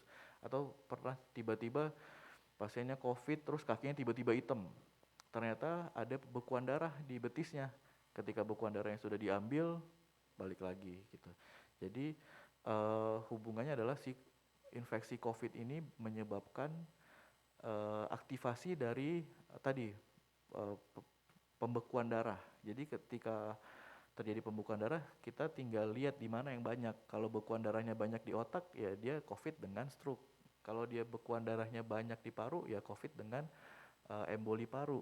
Apabila misalnya dia di pembuluh darah koroner, COVID dengan STEMI atau serangan jantung. Itu banyak yang sudah di waktu itu sampai, karena waktu itu kita mau juga pasang cincin, kita paksain untuk pasang cincin, sampai akhirnya hampir semua dokter di Harkit sempat kena COVID juga karena menolong. Jadi itu tadi ya, ketika terjadi COVID, hubungannya kenapa bisa serangan dan lain-lain itu karena tadi terbentuknya pembekuan darah. Makanya beberapa expert dari luar negeri bilang COVID adalah penyakit kardiovaskular, karena selain itu tadi dia bisa menyebabkan infeksi di jantungnya, jadi infeksinya lebih banyak di jantungnya sehingga jantungnya jadi gagal jantung tiba-tiba.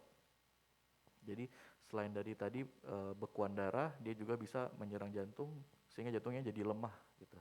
Nah, dan juga kita baru tahu COVID itu nggak selesai dalam ketika kita udah selesai pengobatan, kita swab PCR, ternyata hasilnya bagus. Ternyata ada yang disebut sebagai long COVID syndrome. Jadi setelah kita sembuh, efek COVID ini masih bisa menghantui kita, tapi sekarang kita nggak tahu batas waktunya kapan. Ada yang bilang 3 bulan long COVID, ada yang bilang 6 bulan, 10 bulan. Jadi maka masih ada orang yang merasakan efek samping dari infeksi COVID-nya gitu. Apa ya tadi yang dapat menyebabkan serangan jantung pada pasien. Nah itu tadi mungkin saya sudah ceritakan tadi ya, penyebab serangan jantungnya tadi si COVID-nya memicu terbentuknya bekuan darah, ya tinggal bekuan darahnya itu nyangkut di mana. Kalau dia nyangkut di jantung jadi serangan jantung, di otak jadi stroke dan lain-lain. Bagaimana tindakan pencegahan ataupun deteksi dini tadi? Kalau untuk pencegahan ya mungkin kita sekarang sudah banyak yang memberikan obat-obat pengencer darah kepada pasien COVID, itu salah satu untuk mencegah. Dan untuk deteksi dininya mungkin tadi sudah dilihat dari slide ya, bagaimana kita mengenali nyeri dadanya, apa memang nyeri dadanya timbul saat aktivitas dan lain-lain. Sifatnya tadi di dada kiri menyebar tembus ke punggung. Nah mungkin itu kita sudah bisa mendeteksi sendiri sehingga bisa datang ke rumah sakit untuk dilakukan pemeriksaan lanjutan. Oke. Baik, memang berarti COVID dan serangan jantung cukup berhubungan ya dok ya. Tadi ada Bapak Senior Managing Operation and Manufacturing, Bapak Yulianto. Selamat pagi Bapak. Selamat pagi dok. Ya, selamat pagi Pak. Ya, salam sehat ya dok, salam sehat dan bahagia ya. Sama-sama Pak. Ya ini dok, saya kalau boleh mau nanya juga dok sekalian ya dok ya. Ini kayaknya interaktif banget ini dari Dr. Pandu. Saya mau nanya aja yang untuk penyakit jantung ini kan kayak ya salah satu penyakit sudden death ya dok ya, agak berbahaya juga buat kita. Nah ini yang saya lihat ini yang terkait dari sisi pola hidup yang tidak sehat ya dok. ya berarti kan dari sisi kolesterol lah ya. Nah, dari data statistik yang dipunyai mungkin dari Kementerian Kesehatan ataukah dari sisi kedokteran sendiri, ada nggak ya kira-kira dampak dari pola hidup yang tidak sehat itu, misalnya kolesterol kita tinggi di atas 200 itu mulai terasa, oh ini nanti berdampak kepada jantungnya itu kira-kira berapa tahun gitu kan. Terus yang kedua juga, kalau kayak sumbatan sebelum ke jantung ya, sumbatan plak yang di pembuluh darah ini dari kolesterol, sebenarnya dengan obat-obatan itu bisa sembuh. Bisa gitu kan. Terus juga yang untuk yang ini ya, kalau kondisi santai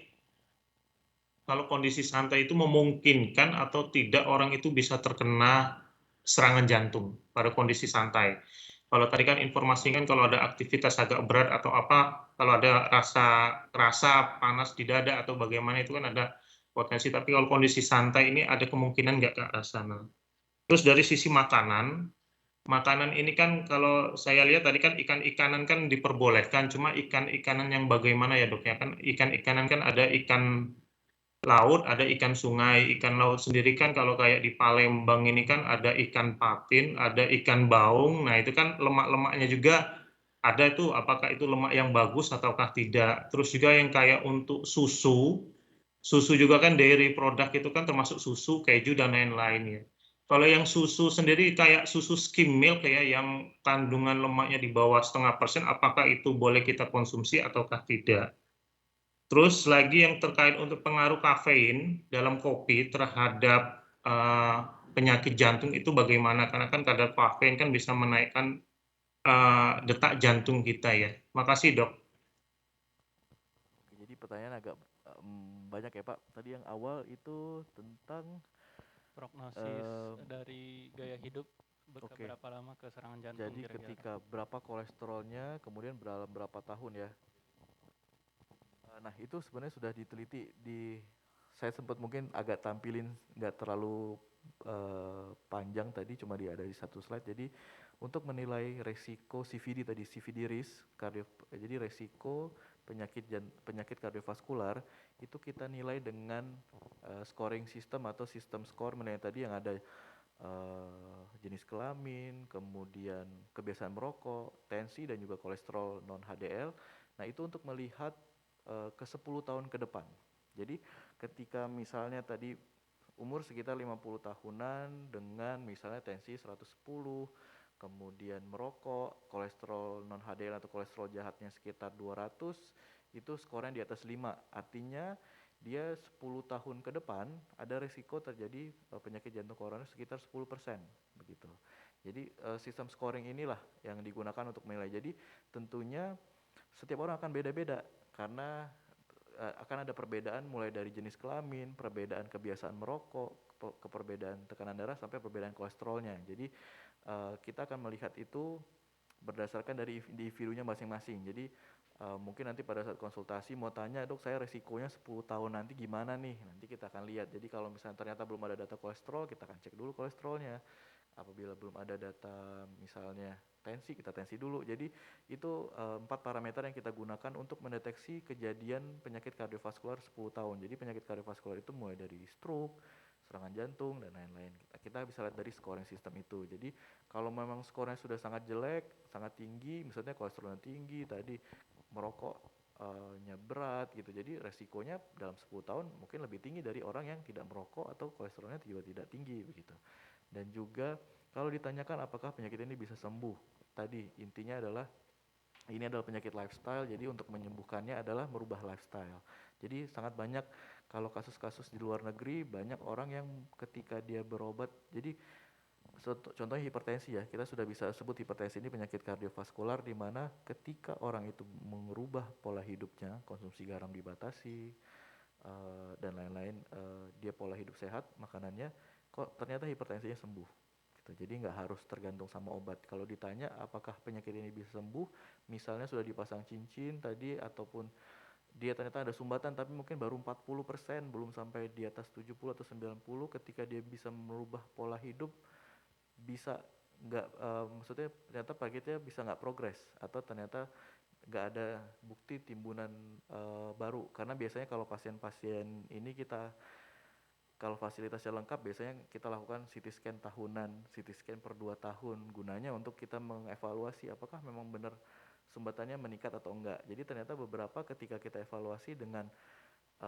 dalam beberapa tahun dengan perubahan pola hidup tadi yang serius, ternyata hasilnya jadi bagus. Maksudnya nggak progres, memang ada sumbatan 40% tapi nggak nambah sampai dalam 10 tahun. Ataupun ternyata dulu sudah dipasang cincin dulu, kita ada beberapa pasien yang sampai umur 70 tahun dia masih kontrol. Waktu itu dia pasang cincinnya waktu zaman 90-an atau operasinya tahun 90-an, ketika dia benar-benar merubah pola hidup, konsumsi obat, ya nggak ada kejadian apa-apa setelahnya, nggak ada serangan jantung tambahan atau ternyata ada sumbatan baru gitu, nggak ada. Jadi kalau ditanya apakah bisa di stop, bisa, dengan tadi memang komitmennya sangat tinggi untuk merubah pola hidup itu. Yang kedua tadi beberapa tentang masalah diet ya, untuk ikan-ikanan dan lain-lain. Memang jadi sebenarnya kolesterol jahat itu adalah kolesterol yang timbul, awalnya itu semua kolesterol itu baik, tapi ketika kita pakai menggoreng lebih dari 2 kali misalnya, atau digoreng berkali-kali, itu dia struktur kolesterolnya berubah menjadi struktur kolesterol yang jahat. Jadi kalaupun memang ada lemak, asal memang bukan lemaknya karena lemak yang dipakai untuk menggoreng, tentunya nggak akan seberat dengan, maksudnya ketika kita makan ikan misalnya kayak pindang tuh, dibandingkan kita makan gorengan yang ternyata minyaknya udah dipakai berkali-kali, tentu efeknya nggak seberapa yang kalau kita makan ikan. Jadi balik lagi adalah konsumsi semua hal itu sesuai dengan sesuai dengan kebutuhan. Jadi kita jangan mengkonsumsi sesuatu hal berlebihan. Ketika kita konsumsi berlebihan ya pasti tentunya akan jadi masalah, karena yang tadi perubahan, karena penyakit ini timbul karena pola hidup yang tidak sehat, mulai dari pola dietnya maupun pola olahraganya. Dan untuk produk dairy tadi, kalau memang ya rendah lemak tentunya akan lebih baik. Memang kolesterol itu dari yang baik akan dipecah lagi sampai ada beberapa yang jadi kolesterol jahat. Tetapi ketika kita memang konsumsinya kolesterol yang baik, tidak akan menjadi masalah nantinya kalau memang tidak menaikkan kadar. Jadi ketika memang total kolesterol kita mungkin di bawah 200, ya aman. Tapi ketika kita tetap mengkonsumsi kolesterol, makanan-makanan berminyak, ternyata kolesterol kadarnya tinggi, nah ujungnya pasti akan dipecah dari LDL yang jahat itu, walaupun mungkin awalnya kolesterolnya baik. Terus apa lagi tadi ya? Perbedaan kalau ikan laut sama ikan nggak masalah sih Pak. gitu ya. Jadi memang yang penting itu ketika kita, jadi kolesterol ataupun lemak itu lebih jelek adanya di daging merah. Jadi ketika kita convert ke ikan-ikanan akan lebih baik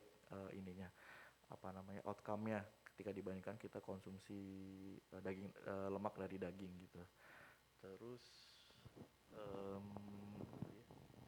untuk kadar garam ininya Dok, kira-kira bagaimana resikonya terhadap serangan jantung kalau ikan laut? Kan lebih tinggi logikanya Dok ya. Jadi ya tadi mungkin makanya saya bilang tadi, mungkin ibu-ibu lebih ngerti tuh gimana cara menghitung kadar garam. Karena ya tadi kadar garam itu kenapa dihitung di batas 6, karena ternyata bila lebih dari itu kita konsumsi, itulah yang menyebabkan terjadinya hipertensi. Dan hipertensi itu salah satu faktor resiko dari terjadinya penyakit jantung koroner. Jadi makanya itu kita harus semua hal yang bisa, semua jalur dari faktor resiko itu, misalnya kita tadi faktor risiko diabetes, jadi apa sih yang bisa mencegah terjadi diabetes gitu. Hipertensi, apa sih yang bisa mencegah hipertensi. Jadi semua jalur harus kita benar-benar serang supaya nggak menjadi manifestasi sehingga orang itu menjadi penyakit jantung koroner gitu. Atau mungkin boleh ditampilkan lagi ya. Mungkin ada pertanyaan yang belum saya jawab Pak, mungkin bisa ditanyakan lagi. Yang kafein tadi Dok, kafein di kopi. Oke, jadi kafein itu sebenarnya memang ada beberapa bisa menyebabkan palpitasi atau berdebar atau menyebabkan efek kencing agak banyak. Tapi secara umum sebenarnya kopi itu nggak ada masalah, atau kafein itu nggak masalah Jadi sebenarnya orang-orang kan suka menganggap bahwa oh nggak boleh ngeteh, nggak boleh ngopi gitu. Sebenarnya yang jadi masalah itu bukan kafein tapi gula. Karena tadi saya udah sempat cerita bahwa pada orang-orang dengan penyakit jantung koroner ataupun gagal jantung ternyata 60-80%-nya itu ada gula, ada diabetes. Jadi kalau ditanya apakah boleh minum teh, boleh minum kopi, boleh, nggak masalah, asal nggak pakai gula gitu. Ketika dia memang sudah ada diabetes. Tapi kalau dia memang sensitif ya, jadi untuk orang-orang yang memang mengkonsumsi kopi langsung berdebar, dia ada sakit jantung ya tentunya jangan. Tetapi kalau memang dia nggak ada efek berdebar ya nggak ada masalah untuk masalah konsumsi kopinya gitu. Ya, makasih Dok. Oke, sama-sama Pak. Baik, terima kasih atas pertanyaan dan penjelasannya, Dok. Sebenarnya memang mungkin cukup banyak tadi tanya jawab yang sudah kita adakan. Memang dominannya berarti tadi para peserta bertanya tentang bagaimana pencegahan, terutama masalah olahraganya, Dok ya, kardiak prevensionisnya. Jadi selanjutnya memang kita bisa simpulkan bahwa serangan jantung ini dapat kita waspadai dengan pencegahan dan deteksi dini, Dok ya. Salah satunya nanti akan ada acara pemeriksaan langsung di klinik Pratama untuk tanggal 11 dan 12 besok, Dok ya. Agar bisa diketahui secara lebih lengkap. Jadi saya juga tadi sempat di ini kalau memang mau datang konsultasi membawa hasil, misalnya membawa hasil medical check up-nya mungkin lebih baik. Jadi kalau masih menyimpan bisa dibawa sehingga kita bisa lihat sama-sama nih apakah punya resiko atau enggak. Nanti mungkin kita siapin juga beberapa tabel atau apa sehingga kita bisa hitung masing-masing scoringnya. Atau mungkin ada pertanyaan mungkin belum terjawab di sini, mungkin kita bisa ketemu besok untuk lebih lanjut menjawab pertanyaan yang pengen ditanyakan begitu ya. Baik, selanjutnya kita akan pilih 5 pertanyaan terbaik. Untuk pemenang terbaik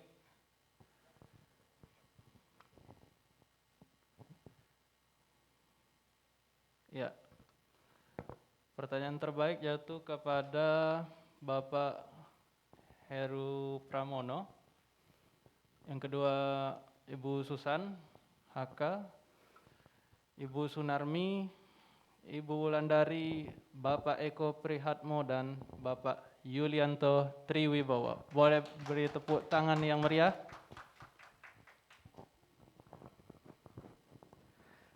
Selanjutnya kita akan sesi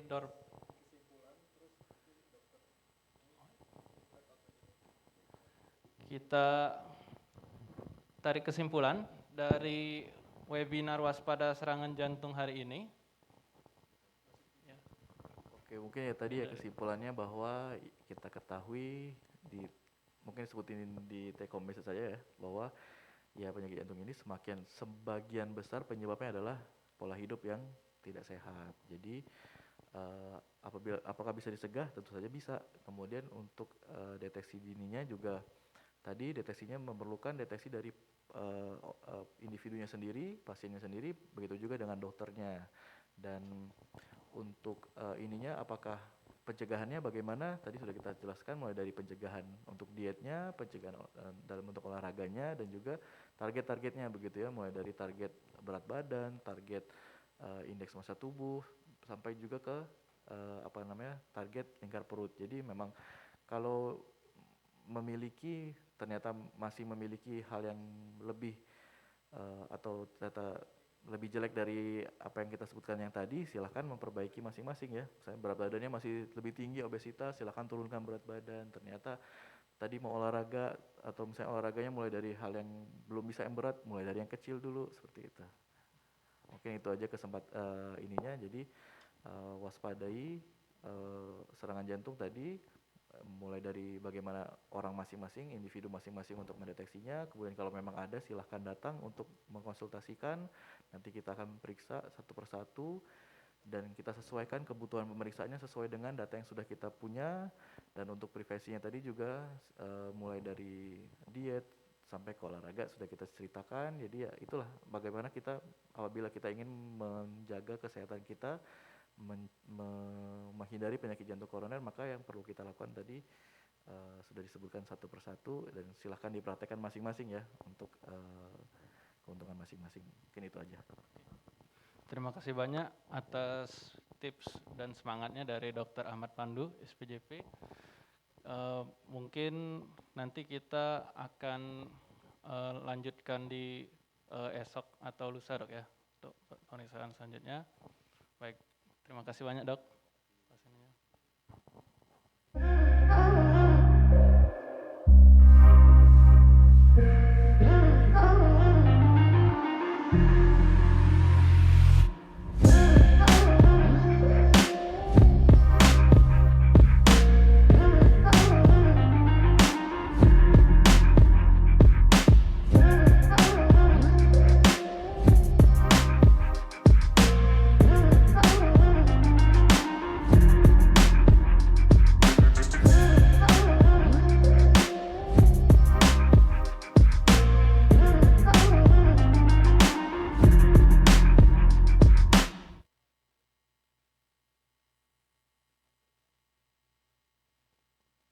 Baik, selanjutnya kita akan ke pembagian door prize. Door prize yang akan dibagikan pada hari ini ada Xiaomi Band 2 unit, Juicer 2 unit, dan 1 unit sepeda lipat. Baik, untuk undian pertama kita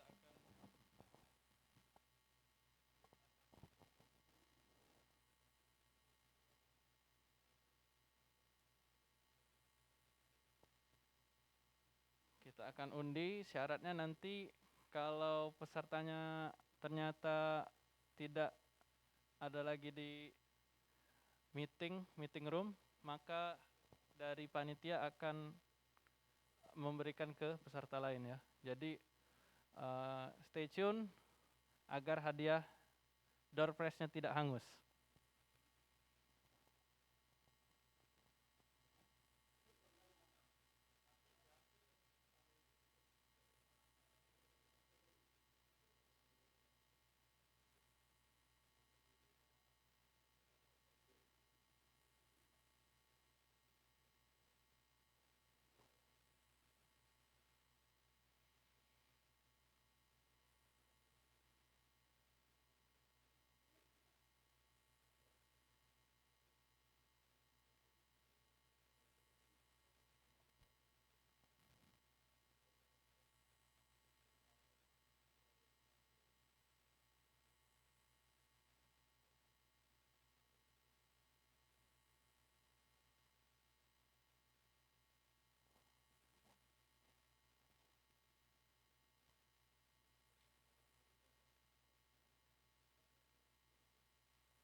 Diingatkan kembali untuk rangkaian acara Hari Kesehatan Nasional kita untuk besok tanggal 11 dan tanggal 12 akan ada pemeriksaan screening langsung ya, kesehatan jantung bersama Dr. Ahmad Pandu SPJP. Lokasinya di Klinik Pratama, Refinery Unit 3. Jadi nanti boleh bagi yang sudah punya hasil MCU atau mungkin mau konsul mengenai pengobatan rutin bulanannya, nanti akan langsung dipandu oleh Dr. Ahmad Pandu, SPJP. Baik, kita akan undi untuk hadiah pertama. 1 unit, 2 unit juicer ya. Nah, juicer pertama jatuh kepada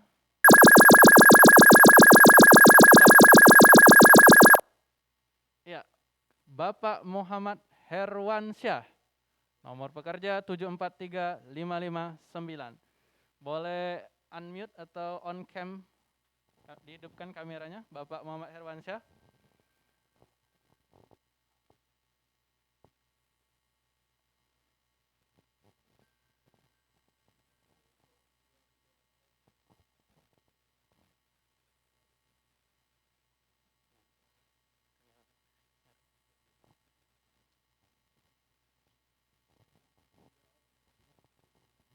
Bagaimana dari panitia?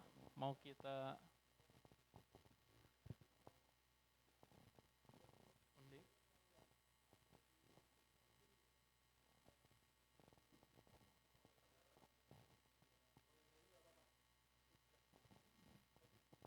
Oke, selamat kepada Bapak Muhammad Herwansyah atas door prize 1 juicernya. Kemudian juicer yang kedua, kita undi lagi.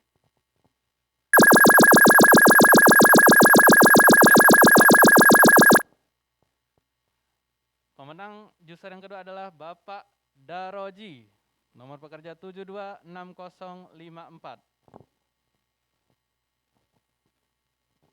Oke. Kita lanjut ke Xiaomi Band, door prize ketiga. Ya, undian dimulai.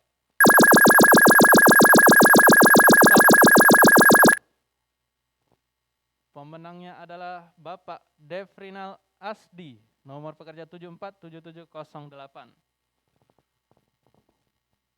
Door prize Xiaomi Band yang kedua.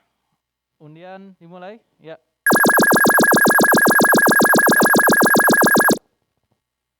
Atas nama Ibu Evi Susanti, nomor pekerja 5272.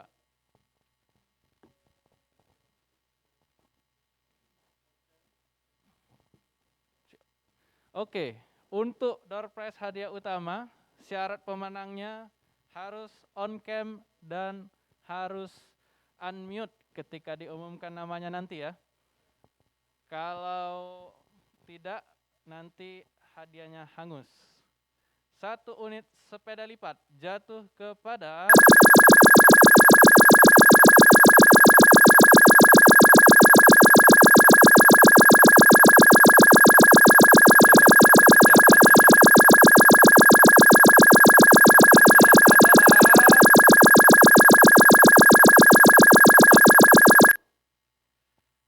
atas nama Meli Rahmawati. Apakah masih standby di room meeting?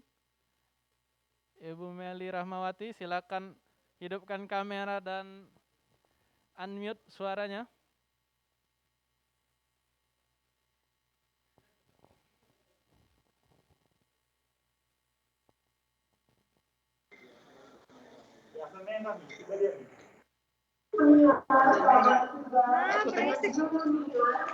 Oke. Bagaimana perasaannya Ibu Meli Rahmawati? Ya, terima kasih dok.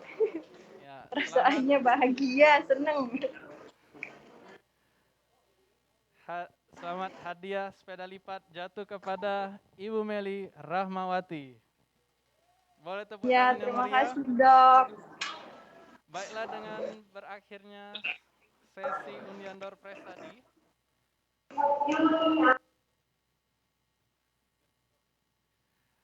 berakhir pula webinar kita pada hari ini. Terima kasih kepada seluruh perwira Pertamina dan peserta webinar yang berpartisipasi pada hari ini. Akhir kata saya selaku moderator memohon maaf yang sebesar-besarnya apabila ada tutur kata yang kurang berkenan di hati Bapak, Ibu, serta seluruh peserta webinar. Tetap jaga protokol kesehatan. Sampai jumpa di kegiatan selanjutnya. Billahi taufik wal hidayah. Wassalamualaikum warahmatullahi wabarakatuh.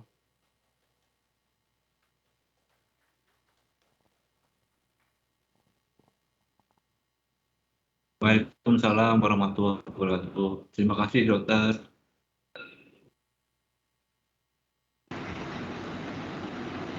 Waalaikumsalam warahmatullahi wabarakatuh. Terima kasih.